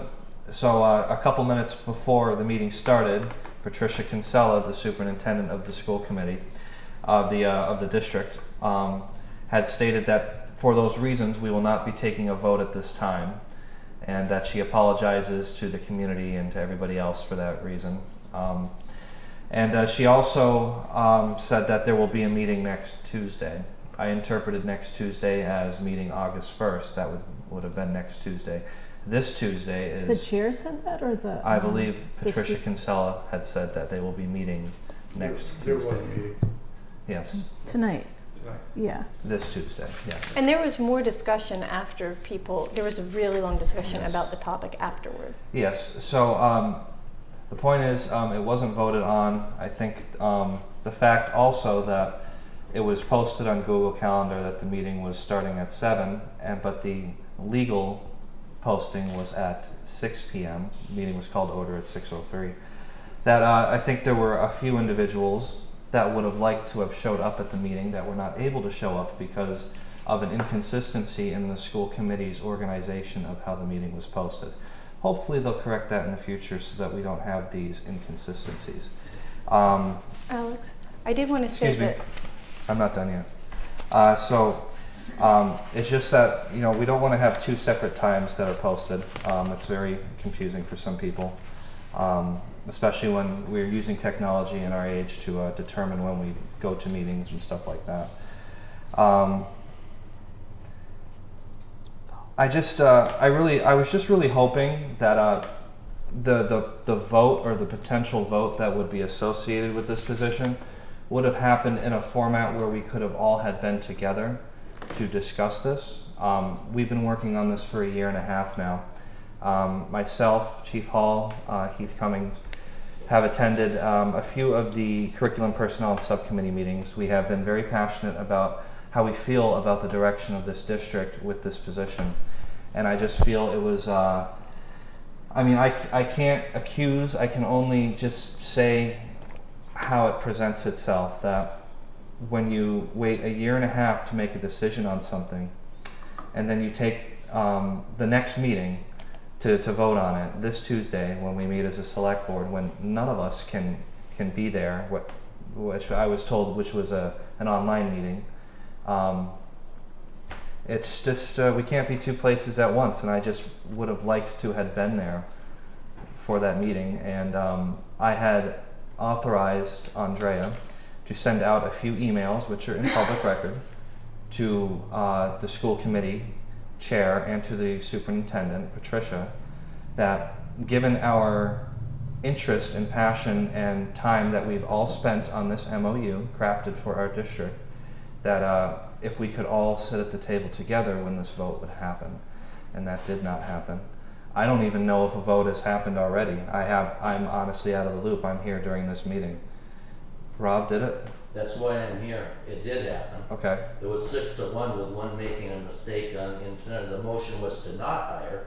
6-1, they wanted to revote, and I don't know whether they did because I hung up then, so they've had enough. Okay. So basically it was 6/7-1. They were trying to figure out Robert's rules, whether they could revote to have it unanimous or not. Okay. 6 no. But I'll talk when my turn comes, Okay. passionate about it, Sure. obviously. You were at that meeting? I ran Or home you- from Vermont. you attended? And I did Zoom from my iPhone. Okay. And I did attend. Okay. Yes, sir. All right. Well, thank you for that. I appreciate that update. So that's all I have to say at this point. I said my piece. I said what I wanted to say. That's, as a chair of the select board, how I feel about the situation. And I'm disappointed. So, John, did you want to say something now? I just want to confirm, it was definitely a no. Definitely no. Definitely no. Yeah, I would say this situation obviously disappointing, but I'm biased. I'm the chief of police, and my kids are downstairs, and I care about my kids, and they're 8 and 10. At some point, they're going to have to go to the middle school, and all the parents that send their kids to school have to make these decisions on where their kids go to school, and having a school resource officer is a factor in that. And so, that's part of life and something that I'll have to prepare for down the road and make a determination where my kids are going to go to school. That being said, from a chief of police, not a parent point of view, and I hate to reiterate this to all of you because you've heard me say this probably 10 times, but there's other people listening that don't know the whole history. So when I got this job, I was told that the school wanted a full-time school resource officer. That was a direction that was given. Hire a full-time school resource officer. So I recruited people to apply. We got a great applicant. The applicant took the position, but just when they were taking the position, the school said, wait, we need a meeting because I believe it was Patricia, Superintendent Kinsella, who said that the school committee could actually determine if it was full-time or part-time based on the MOU. So we had to go in for another meeting, and I was again asked to discuss why we need a school resource officer. So we discussed that, and then the vote, basically the school committee said, well, we read the MOU to be full-time, so we don't have an issue with that, but we don't know if we're going to renew the current MOU. So when you tell an applicant, someone you're just hiring, that they might not become a school resource officer and they're leaving their other job that they like to become a school resource officer that doesn't have any job security to it, that they had to pull out. I think we can all understand that. So then we went back to square one, and this time we had to recruit someone, look for another unicorn, and look for someone that perhaps wanted to be a school resource officer, would be a great fit for it, but also wouldn't mind if they didn't become a school resource officer and they were on patrol. And we did some interviews for that. We found Chad Sumner. Chad Sumner has great experience, comes from 17 years experience Greenfield, and he's got a large family himself. He's involved in a lot of children type of activities. He went to all the schools after being hired by us. He was a great candidate. He's ready to do it.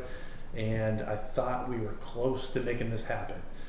When I realized that this wasn't going to happen was when we went to the subcommittee meeting and we heard their discussion. So there was a subcommittee meeting. This was probably a month and a half, 2 months ago. Well, you left out the part where we worked offline when I was chair, handed off from Keith, where we worked offline on and off over the course of a year. Yes. To actually get on the agenda Yeah. with the school committee or the subcommittee. So I spent a lot of time in personal contact with the chair to just outline where we were with the police reform and marketing challenges, and we also clarified in a meeting with the chair and the superintendent the process of hiring so that we could move forward on police officer hiring and then deal with the transfer of that person into the school system. And I think before that was kind of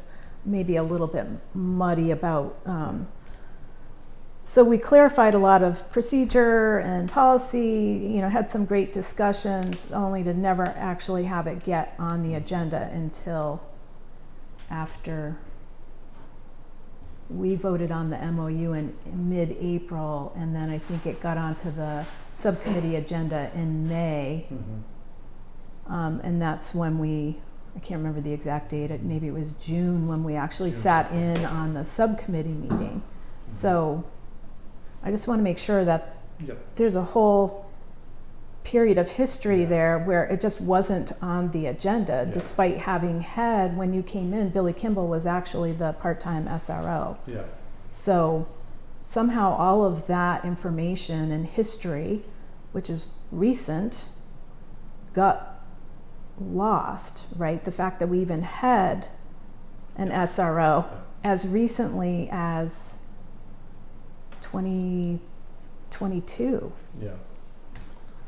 You mind if I took up for B? Yes. So B is just, I skipped. So basically when you're making a journey. I mean, as long as we're like laying it out there, let's just, our journey, if you're making that's the if whole. you're taking a trip, I was just giving you the synopsis of the trip. There's actually, on top of what she said, there's many places that we've gone, and this is hours Many and hours emails and hours and- of work dealing with this situation, and trying to make it work, because obviously it's our opinion that having a school resource officer protects our children. Our most Well, we valuable. also looked at the data too. I mean, Yeah. this isn't just we believe something, which is, I think, where a lot of these discussions go.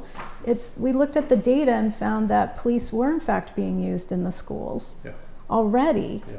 except they were in emergency situations, right? And as far as that elementary school incident, the big one, Yeah. where, you know, I think everyone kind of got scared and nervous, and then putting in special detail, that actually costs like $4,000 Yeah. for 10 days, Yeah. right? So if really what they're doing is leaving themselves open to having to put in special detail when there is an emergency, Yeah. and they will quickly burn through whatever they choose to leave in that Yeah. line item on the budget. Well, don't forget too, the select board also stated at one point, I think it was Heath Cummings that told them, if the $30,000 is an issue, we'll pick up that. And so we made sure that this wasn't a money thing. And at that point, that was one clue for me. And what I was getting at, it was that the subcommittee meeting, I thought we were gonna walk into that meeting, there was gonna be a discussion about the MOU that we had sent over for a month and a half, maybe 2 months. And they did not read the MOU. And the most concerning thing to me as a chief of police was that Superintendent Patricia Kinsella didn't tell the school committee, from their own words, this is what they told me, is that, well, we're not even sure what's going on in the school.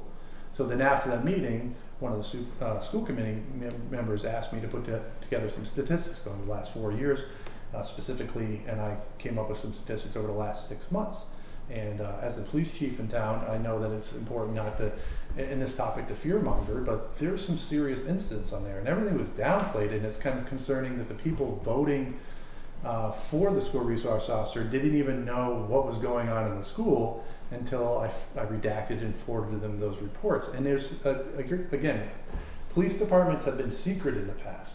This is not what this police department is. I'm going to be as transparent as possible. But even during this process, I feel like I've kind of been sucked into that whole, like, let's hide things from the public thing. So the parents ought to know, because parents are the ones that are sending their kids to the school. You ought to know what's going on in the school. So everyone read the one in the reporting, but there's other instances of kids making threats against the school where the police are called to these things. These are real things that happen. We have other concerns that are in this town. I know we're in a quiet town in Northfield, and I want everyone to feel peaceful here, so I don't go around saying the stuff that the police do. That's not my intention here. We're going to deal with that negativity and make sure that the town is safe. But to act like that stuff is not happening, in the school committee not being aware of it, is concerning to me, especially like you mentioned that situation with what I'm just being kind of vague about it, because when there's an active investigation and charge, I don't want to say anything that could jeopardize anything. But that being said, you know, I worked hand in hand with the school on that, helping them write some of the stuff, reviewing things, everything, all to put the best foot forward for the police to say, okay, I know that everyone keeps pointing to whatever happened in Chicago or whatever school, but what about our relationship and how great has this been? And what do you want? Well, it's easy for me if I'm a used car salesman. You've been driving the car for a couple of years. They loved Billy Kimball. Billy Kimball was a great example of a school resource officer. Heath Cummings was before my time, but from what I hear, Heath Cummings was a great school resource officer. So you're going to get a bit of the same, but these kind of positions, what I keep telling people is contingent on the person that has the position. So that's why I can't make a prediction on what, if Chad Sumner, because let's just cut to it, if it opened it up, Chad Sumner probably would have been the school resource officer. There was tons of great things that he would have done in the school. I'm very confident about that, but we wouldn't even get the opportunity to try it, and it's very disappointing. But that being said, I want to make it very clear, I've said throughout this whole thing, that I do believe the school can make their own choices. So I've stuck by that, and I'm actually glad that it's been a year and a half. It's been a long year and a half, but I'm glad that we have a decision, and the decision is no. Because up until this point, it's been kicking the can down the road, because no one wants to say no, because if something bad happens in the school, and they decided for $30,000 not to have the school resource officer that could have prevented it, or just everything we could talk about besides the worst case scenario, but all the little things, like for instance, in the last school committee meeting I 3 of the employees there talked about why they didn't want a school resource officer. They made very good points. I think one of them is a guidance counselor. I forget exactly what their title is, and said, interacted 5 times or less with the officers. I don't know exactly what the number is, if it was 5 times or not, but from a police standpoint, that 5 times is not 5 times from us. That's the first time we got involved in the incident. And then when we're involved with the incident, that means that we're involved with that incident until it's finished and concluded. So if there's a threat against the school, we got to do threat assessments. We got to go interview people that heard stuff. We got to go talk to the parents. We have to get our mental health clinician involved. This is not like we just went to the school and said hi and then left over these things. These are causing investigations. I mean, this is what the police done. We've gone there for fraud reports for a lot of money that was attempted to be taken from the school. But these are the things that the police do at the school, and we do try to do a great investigation and put our foot forward so we can show them, okay, this is the type of relationship that you can expect from us. So I don't know where we go from here, but I'm thankful that we have a select board that understands that. Now we got to go to Plan B. Plan B is that we got to keep our kids safe. So regardless of what the school has decided here, the police department is going to keep the school safe. And by doing that, it just means that, because they do make some good points. It is tough to say that you have a school resource officer in the high school, but who's at the elementary school and then who's at the Bernardston? It just means that we're going to have a patrol area. So thankfully, up until last year, hiring Chad Sumner, was 1 officer on at a time. So if I go to an accident, I'm not available to go to the school. I'm not near the school, especially if it's Gulf Road or something like that. If it's a serious accident, it's going to take me an hour or 2 to write a report. If it's a very serious incident, a death investigation, it might take me a day or 2 to do those reports. Every time I'm doing that, you're not seeing me on the road. So now at least we have an officer that can then still stay out and busy, and then when they have reports to do, I get out on the road. We kind of rotate like that. And I hope the citizens, this is the last thing I say, understand that I hear you when you say we have these other issues in towns besides the school. I keep getting reports, and it's going to get bad over the next couple of days, actually. The speeding problems on Gulf Road. Right now they're closing that route too. I don't know if that was brought up in this meeting. You're going to bring it up later. So there would be a traffic detour. And I know that they want to see police officers on Ashlet Road in the early morning, and Gulf Road on Fridays and Saturdays and Sundays, and on my own road, and all these. I totally get it, but it's so hard to be in multiple places at once when there's 1 officer at a time. And so thankfully we have 2 officers now on day shift. In the future, maybe we'll move to be able to have a part-time officer and a full-time officer on evening shift also. But that being said, the now under this structure, we're still going to have a great relationship with the school. That is still my intention. I'm not taking any of this personally. You're still going to see us in front of the school, making sure that kids aren't getting hit by cars, and saying hi to all the kids so that they don't associate the uniform with negativity. I want them to know that these police officers in town, despite the uniform that we wear, we're just people and parents just like everyone else, and we're here for them and their safety. So that being said, that's what you're going to expect from us. There'll probably be an officer on both sides of the river more often during the day, and that will make sure when something happens in the school, even though we're not there when it happens, we can respond as quick as possible. So thank you. Any questions further about No, that? I know that was long-winded, so I just try to get through it as quick as possible. Yeah, my observations were just about the meeting specifically, because there was a misannouncement, and but they allowed for people to speak again at the end of the meeting. They made that available. And the thing, just, I stayed for the rest of the meeting, and there was quite a big discussion. And the thing I noticed was that the people who were in the building were really worried, and the people that were outside the building that were coming to speak really wanted it. And so that's neither here nor there. I'm just telling you what. And no parents came. No parents came to talk. So. Easily 75%. This is not me being biased at all. This easily 75%. It's probably closer to 95 to 98% of Northfield residents. Because I keep hearing things like what about the marginalized people? I'm associated with all people in Northfield. I'm not sure the specific marginalized people that are against having school resource officers. Yeah. We don't have a relationship with that, with a negative relationship with that with our community members. And if we do, we're going to fix it immediately. Yeah. So when that's used, I'm saying that's not really consistent with what I'm seeing. So we almost have a school in our district that isn't reflecting what the majority of people want. And at some point, like I said in the beginning of this, parents have to make a choice on where they send their kids, because we heard in an emergency management building, and we heard about, you're putting out these messages now, the code red, so people can go to meetings.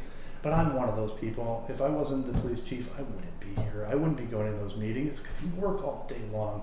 And like, look at today, I'm not even around my kids. We went over the creek, we have ice creams downstairs. I can't enjoy the time with them. So I totally empathize with parents that aren't as involved in these type of meetings, because you live your life. But at the end of the day, those parents have to decide where they're going to send their kids, and that's what I hope they understand. But they can't make that decision unless someone voices it. And I didn't voice it as strong as I have until this moment, because I feel like this honest talk and transparent talk also would have made the school resource officers fail. But there is no school resource officer program, so I can be a little more transparent about it, because I didn't want to put an officer on a personal level. I've been a police officer long enough to know it's a long career. It's a long career. You see a lot of ugly stuff. You see a lot of negativity. And to be a patrol officer, did not get promoted. Thankfully, I've been promoted. But be on patrol all the time for 30, 35 years, and the things that you see, you look forward to an opportunity to do something different, because you can't get out because you're stuck, because you got to stick around till you're retired. So you can get burnt out 20 years in. Guess what? You're going to have to keep going, because you're just going to throw away the last 20 years you had, because you're sick of being a police officer and you want to go another 15. So when we have an opportunity to do something positive, to be a school resource officer, I didn't want our school resource officer, Chad Sumner, to walk into that building and get any amount of negativity because I said something that ruined the situation. I could have said something so that politically it caused us to force ourselves into school, but then at the same time now I'm creating an environment that I'll never make a police officer go to an environment where they look so much to be in a positive environment, to have to walk around and have people that were like, I never wanted here in the first place. If that makes sense. No, it totally makes sense. Yeah, when I watched that meeting last week, listening to the school board members speak, it was obvious to me that they were going to vote it down. It just, and it really, it kind of pissed me off in a way, because, if my son was going to be going to Pioneer, no, he wouldn't be going right now. I would not send my son to school without a school resource officer. In this day and age, the things that, again, I'm not fear-mongering here. I'm just No, saying, I wouldn't. I'm just saying, I wouldn't. People don't know what's going on in the community. The mental health issues that that's why we have a mental health clinician.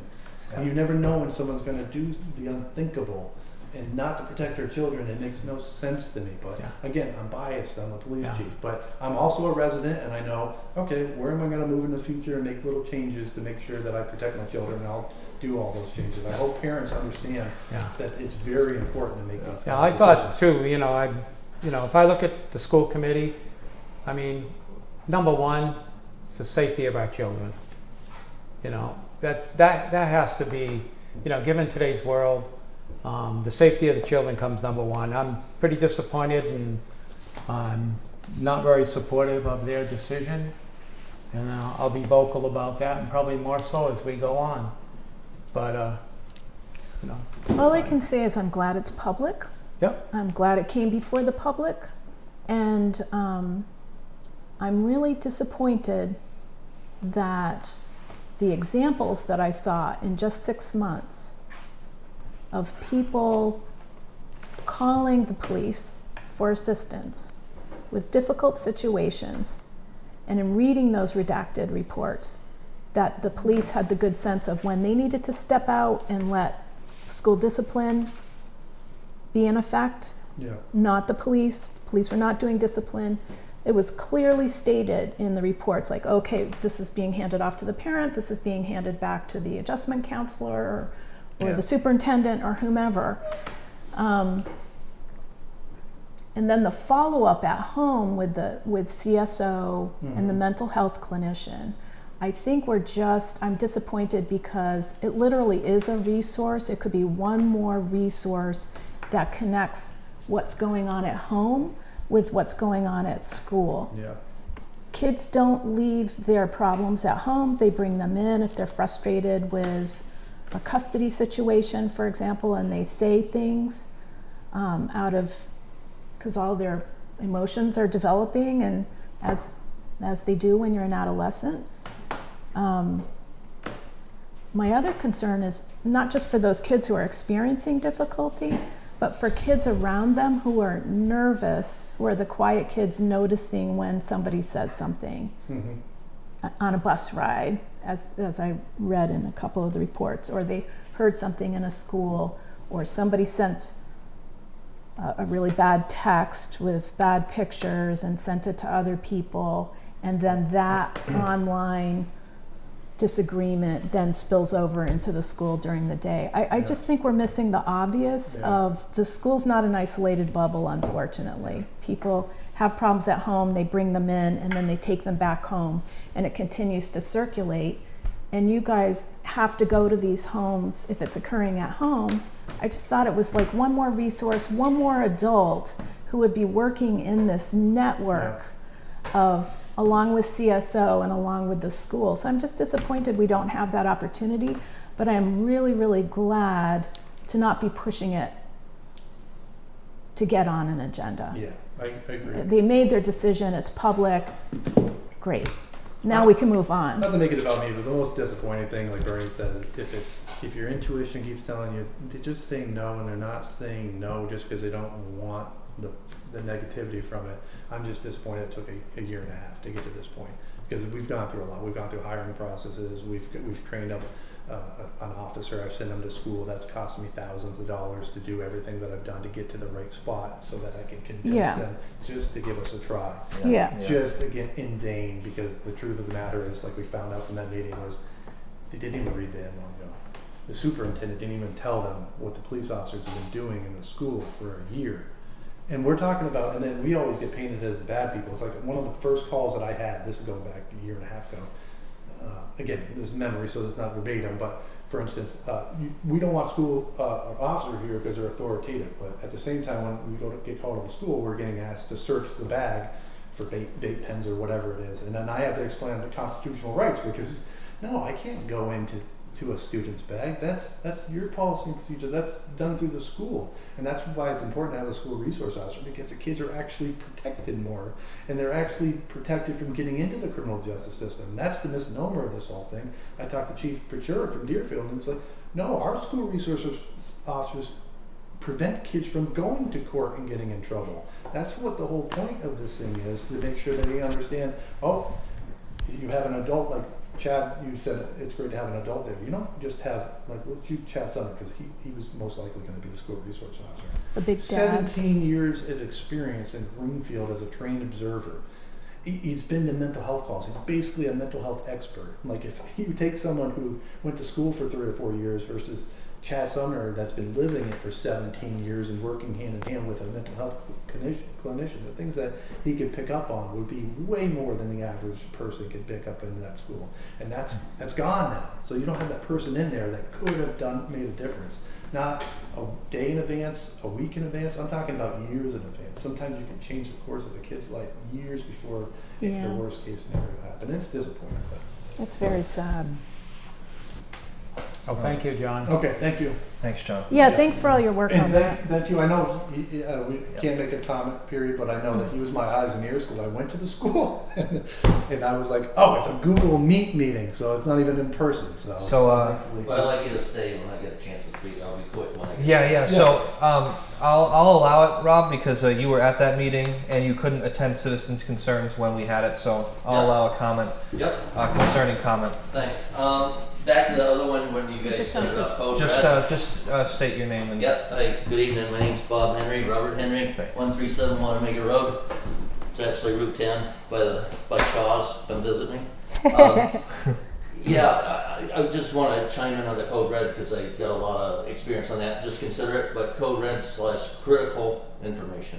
Code Red / critical information. Then you can use it whenever you need. You don't need to rewrite. You don't need to say, oh, do we got authority? We don't have authority.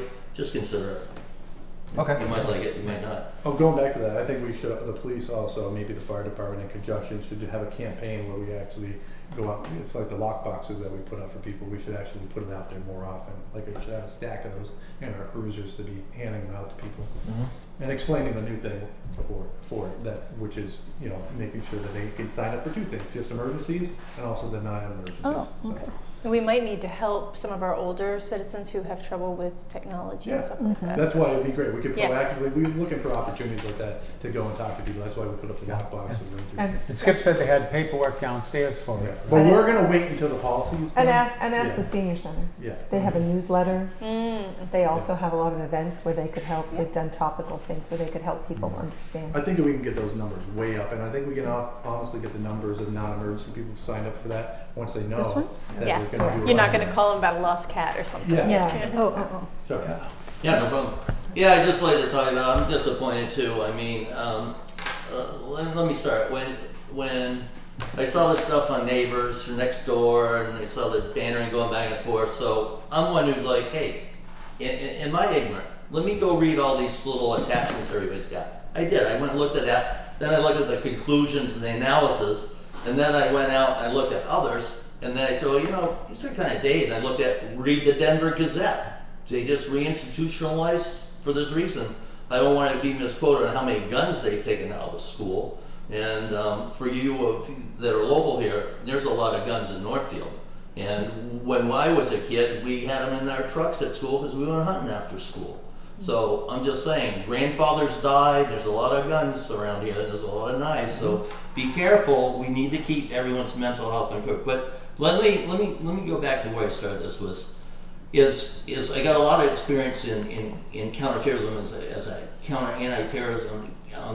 anti-terrorism force protection officer. So I helped other guys that were real experts. I helped at the managerial end, just watching the guys gather the intel and their information stuff. And that's what an SRO is. He's got the law enforcement background. And when you're a bad guy and or you're a disgruntled parent or you're just crazy at the moment, you look for a soft target, not a hard target. You know, you want to take your frustration out, you want to shoot somebody, you want to drive your car into something, you're not going to drive it into a cruiser. Usually, they do. I mean, yeah, there are exceptions to every rule. But I'm just saying, it's the cops, it's the guy on the ground that's going to be the guy that's going to be the deterrent. Now, not only that, but if he's in there and he can't stop the aggressor for whatever reason, he knows the lingo and the communication to network and communicate with all those special agencies that he needs to talk with real time to do those life-saving procedures and or accident incident prevention. So, I mean, it's an expert in so many ways. I mean, when I was younger and I didn't have all my life experience, I didn't like them either. I didn't like policemen. Now I realize how important they are, especially in our livelihoods in our community today. So I'm just saying, you've got to make your schools a hard target, not a soft target. So when you're frustrated, you're going to attack a place for whatever you're doing. I'm not thinking of this in a terrorism. See, whenever I say that, people go, oh, he's thinking of the other world. No, I'm thinking of domestic. I'm thinking of the SNAP UPS driver. I'm thinking of the disgruntled spouse. I'm thinking of the guy who just was told he can't see his kids. I mean, on and on and on. Mental health people know about this. But the other thing is, in the intel side, military, corrections, law enforcement, all our different backgrounds is, and I told John this, the thing that really frustrates me that they don't know, just like they know about child X in the school that has all kinds of mental health problems, and the police don't know, and SRO doesn't know, but he might if he's in the school. He might say, hey, this kid, he really needs special attention, and he's really not as violent as he's perceived and acts out, blah, blah, blah. So that's good intel, The other thing is there's all kinds of intel agencies, counterterrorism, FBI, a couple others that are out there that monitor certain things and certain aspects. They monitor the guy across from the school that has a violent past that we don't know about. Then that communication comes down. It doesn't come to you. You probably know about this. You probably know about this. It comes down and it's labeled law enforcement use only. He's the only guy in town that knows that Bob Henry, 3 houses down from the school, is really whacked. He lives on the whacked end of 137 Longdale Road. Okay? So anyway, I just wanted to say that. And then, can I add yes. before we go on? So he's just saying stuff that I'm not allowed to say, but that's all truthful. But even if you take it in as it starts to focus in, you see that law enforcement shares our databases. So I know, if you have a school resource officer, they know what's going on, a lot more about what's going on in this person's home life. And they're looking to also know what other connections maybe the parents had or the siblings had, and they can start to make, the more evidence that you have, the more you can say, oh, this is a red flag. You wouldn't know there was any red flags unless you had that information. The same way that the school has red flags based on the disciplinary record, which the school resource officer might not be privy to unless they get called because it was to a level of needing a police officer. But that's how much intel that we have just locally on these type of things and just internally within our own agency.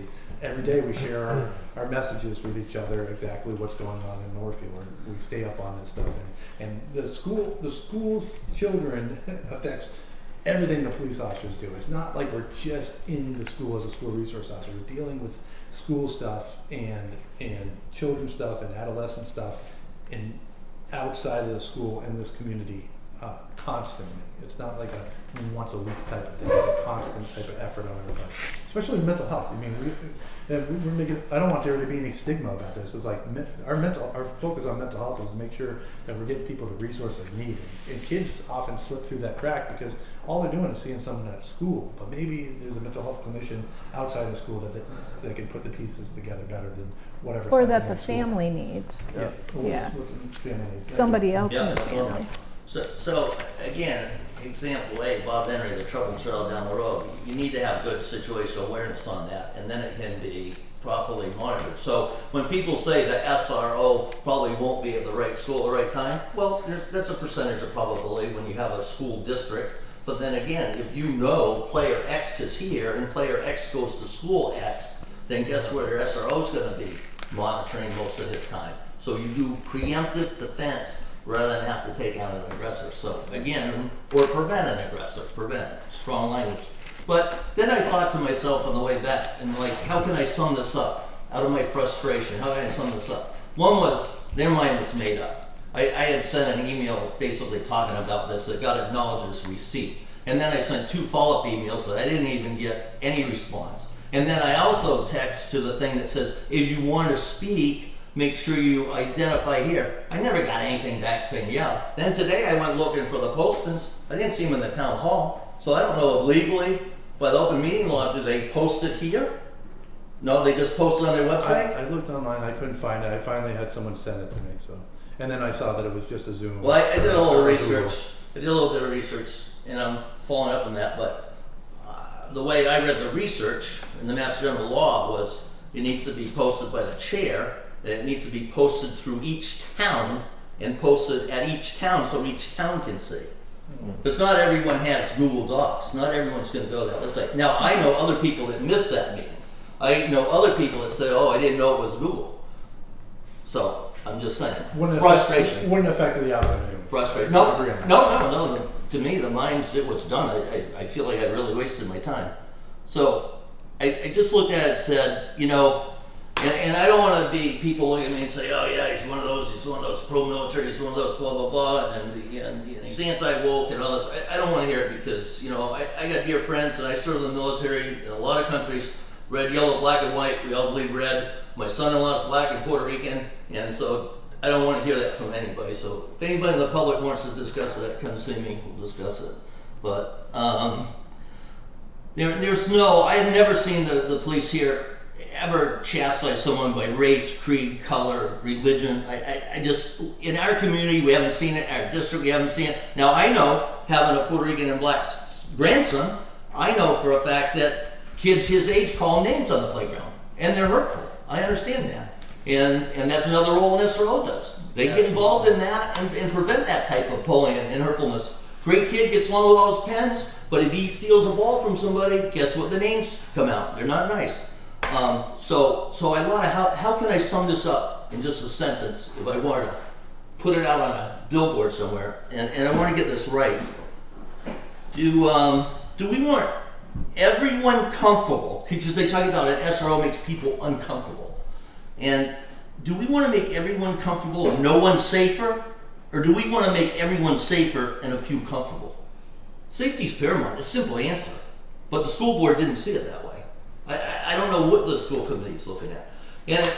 And back to my analytical data collection was I talked to a teacher / guidance counselor at Franklin County, Texas. I couldn't imagine not having an SRO. You gotta be kidding me. Resident Northfield. Kids, parents, send your kids to the tech school. My grandkids won't be going to school, I'll tell you that right now. They're in it for the elementary season, but I tell you what, I don't care if it's private school or where it is, but we'll go on record now for it. my daughter she was a product while I was overseas. Went to Turner's Falls. Sorry, too long. Yeah, Yeah, we you just can- gotta wrap it up. I'm done. I got enough. I took up- said my point. I took up some of your time. so- No, I'm fine. All right. Seriously. Are you good? Yeah? Yes, sir. Okay, I just wanted to make sure that you were acknowledged because you went to that meeting and helps me look more reasonable anyway, so. Yeah, And our every- policy is 3 minutes, and so No, we have to understand. just hold it to everybody. Yeah, Yeah, I agree. I went way over Absolutely. 3 minutes. I apologize. yeah. No, but you're not, yeah. So, you're on the agenda. yeah, I do. We I can do make wanna- exceptions. Yeah, I mean. No, just- you did. You gave me more than 3. I'm happy. Yeah, so I try to be reasonable. I try to let people finish their point off, but and to Sarah's point, to just maintain a sense of consistency with what I put forward as chair. So, I think we've talked about this topic enough at this point. We've exhausted. Can we end it on a exhausted- positive note? Yeah, We have a plan B. We're going with plan B. We're going Yeah. to keep the kids safe. We're going to Yeah. make sure that the police are continue to be positive. If you don't see police being positive, anyone watching this, come and see the police chief. Let me know what the issues are. We will improve. Okay? so I think that's an important point to end on, is that community policing is something that we've been talking about for 2 years Yeah. since we did the hiring. And we feel strongly about it, and we viewed the SRO as part of that. Yeah. That doesn't mean that the positivity of community policing and using a mental health clinician goes away. Yeah. If anything, now we're clear on direction, and we will put all of our resources and time and energy into a path that that is wide open. Yeah, in spite of the school Yeah. committee and the superintendent. Correct. In spite of Yeah. Great. Yeah. Well, Okay. Okay. Thank you. Thank you. Thank you, you. folks, very much. Thank you, Rob. All right, we're good. All right. Topics not reasonably anticipated by the chair 48 hours in advance of the meeting. Yeah, I guess that sort of counts, but it's not really an agenda topic. Include that in the SRO update. Committee/board appointments. Accept Alex Meisner's resignation from the 350th committee. And I will read my email sent July 6, 2023 at 5:23 p.m. through my town email account. Effective immediately and contingent on the select board's acceptance, I am resigning from the 350th committee. Becoming chair again and changing careers, 2 things that have taken place since joining this committee have deemed it too hard to find and make the necessary time for this position. Mostly and unfortunately, I have too many creative differences with the parade coordinator who has completely turned me away from this effort. It is just not worth the hassle for me anymore. Please note that I did not come to this decision lightly, as I have never quit anything during my nearly 7 years of involvement in different town volunteering efforts. Thanks for your time and support, and if you ever need anything from me, the town, or the select board, please reach out. All the best, Alex Meisner. So, there it is. I move that we accept Alex Meisner's resignation from the 350th committee with regret. Second it. Discussion? All in favor? Aye. Aye. Sorry about Is it that. Oh, you did. Okay, and I'm gonna just abstain from it. Okay. 3 out of 5 is enough for me. Thank you. Proposed agenda items? We left the flag, I didn't see the flag on the list, the lighting of the flag down in front, remember? Yes. And they really were urgent about that, so I'd love to see that. Yeah. Okay. Yes. You mean, that's coming as part of the project, right? Well, Is that it's what in we're talking about? Tom's. We'll add it to the next agenda. Yeah. I suppose revisiting the bylaw situation with the fire department should be included. So we'll put that. Yeah, on I'm there. assuming the fire department just is No, you a have to perennial give the topic lawyer at a this point. chance to Oh, look yeah, at yeah. it quick, Well, too. They'll Yeah. have it first thing tomorrow morning We'll have 2 weeks. Yeah. Okay. when he'll let me know. Mhm. Yeah, that would be helpful. Okay, well, on this proposed future agenda sheet here, SRO MOU, anything that has the letters SRO I don't want to see anymore. Well, we're done. We're done. So, Did we say that there was some announcement about Route 2 bypass, but we hadn't? Yeah, thank we you. got Yeah, there we're yet. gonna get Well, to that. one question on, when we're Yeah. talking agenda, before we move Yeah. on. So on the sheet that was in your homework, So I just wanted to clarify whether you want to do the code of conduct, meeting protocol policy at a meeting, or whether you wanted to add that to your select board retreat, for lack of a better term. What do you? I think we were gonna read the, and let you know. Oh, If the we thing that we wanna add it. just got. Yeah. Yeah. When we Okay, so talking just about let me know if possibly you the guys think. 14th? Right, Yeah. so let me Before the know. next meeting. Yeah, Yeah, you know, okay. everybody should read it and see. Yeah, I'll go home. Coordinate that with us. If it's gonna be long and complicated, I don't wanna make that other meeting too long. That's right, so, not too long. Okay. And then the other things are just for you to, kind of know that they may or may not be coming, Okay. various positions that we're working You on. want that? That's extra. Yeah, I'll take that. She's got extras What too. about were we gonna do something about the EMS regionalization thing? You said that you had gotten a paper and you were. Right, if it's ready for, I'll bring it to the next meeting. I don't know, we're gonna meet with Mark and me, and as soon as it's ready, it'll definitely be disseminated. Oh, yeah. Great. And on your updates, I guess at that meeting, there was a discussion about the fact that because the town administrator updates didn't have topical listing, they weren't open for discussion, but that we've been discussing it. Could you start adding topics to your updates, please, on the agenda so that we can discuss it? If I have them by Wednesday, but I pretty clearly don't go into discussion with them.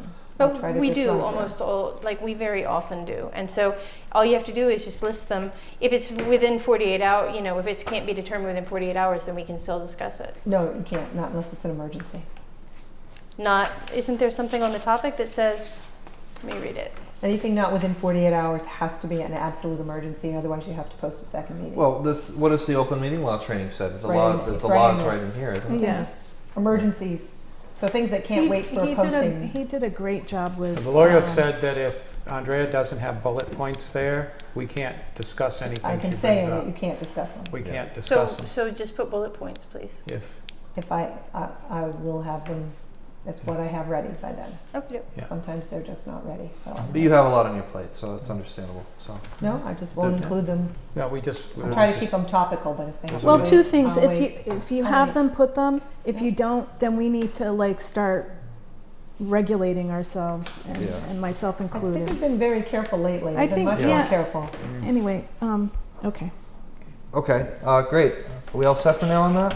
Did we want to put the Citizens 101, the citizens educational thing? It's in there. Is it in there? It's Okay, on sorry. TBD. Okay, Okay. great, cool.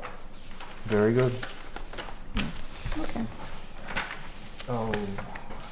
Do we, are we going into executive session? No. Oh, no, you gotta do the announcements. There's Okay. no executive. There's no session. executive session. Okay, great. I had it on All in right, case so I had an Oh, update. I don't did have an forget to update. mention, we had a topic of business that was struck, the Northfield Elementary School lease amendment. Given the fact that there was a It's not scheduling, ready? no, Oh, to They my wanted- understanding that speaking with Andrea of a scheduling issue with them having their meeting tonight. Well, they wanted to submit a different appendix to the lease agreement based on what I sent them after the fact, so we're waiting for them. Okay, it's back. It'll come back. It's a coordination thing. It'll come back. Yeah, so that's why it was struck, and we didn't talk about it. So there we go. Going on for months. Yes, it has been. Announcements. I'll just read an announcement I got from Chief Hall today at 5:30. For your informational, this email is to notify you that Mass DOT will be closing a section of Route 2 eastbound in Gill, just west of the Avenue A bridge, until further notice due to slope erosion at that location. Eastbound traffic will be detoured around this area by utilizing Interstate 91 northbound to Route 10 eastbound, which is exit 50A, to Route 63 south, where it will rejoin Route 2 eastbound in Irving. The detour/closer is expected to begin tonight as soon as district maintenance forces can mobilize their equipment. So, So you can yeah. anticipate some GPSs are going to send them over Cove Road. Yeah. So they can, so it's closed right from the intersection on, so you can still go up through Gill. Right, it's Yeah. between Greenfield and the bridge. There's a slope Yeah. issue that came in, so you can't get from Greenfield, say you were coming from Stop and Shop and you wanted to go Yeah. from, you Can't can't go right- get through Can't that get little. through there, okay. Yes, Yeah, it's pretty steep in there too, so, it was a Yeah. huge yeah. mudslide. Any shout outs, recognition of service here before we conclude our business? I'd like to thank Mary King and Joan Stoya and Steve Stoya from the 350th. I went to a presentation with a gentleman who's in his 80s who lived here when he was a child, and they talked about the founding of the youth hostel movement in the United States occurred in Northfield, and they did a fantastic program. It was just so good, and then Joan and Steve then ended up hosting everyone over at the Centennial House, so just a big thank you I'll give a to quick. Mary and all of them. Yeah. Great. I'll give a quick shout out just to the highway crew and fire people when we were doing the Ooh, culvert. yeah. Just being with them and on the scene and watching them do what they do. Rob Hunter being in the trenches with me. Mike Quinn working the fire truck and the pump, and his father David Quinn. Momini, I think is his last name. He's on the Yeah. fire department. Just a sec. Brandon from the highway department. I think his first name is Brandon. The maintenance guy. Oh, a new maintenance Brennan. guy. You mean the Are you last talking name about is Ed Brennan? Brennan, or are you talking about our new maintenance person? No, not the new. Aiton?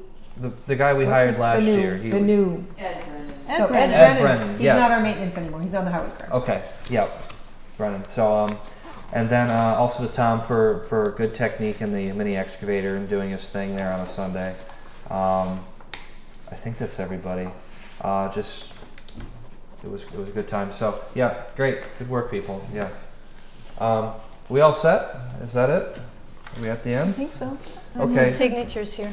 No executive session, so that will not be happening. I move that we adjourn. I'll second that one. Get one for one. Any discussion? And All in favor? Aye. Thank you, folks. Thank you.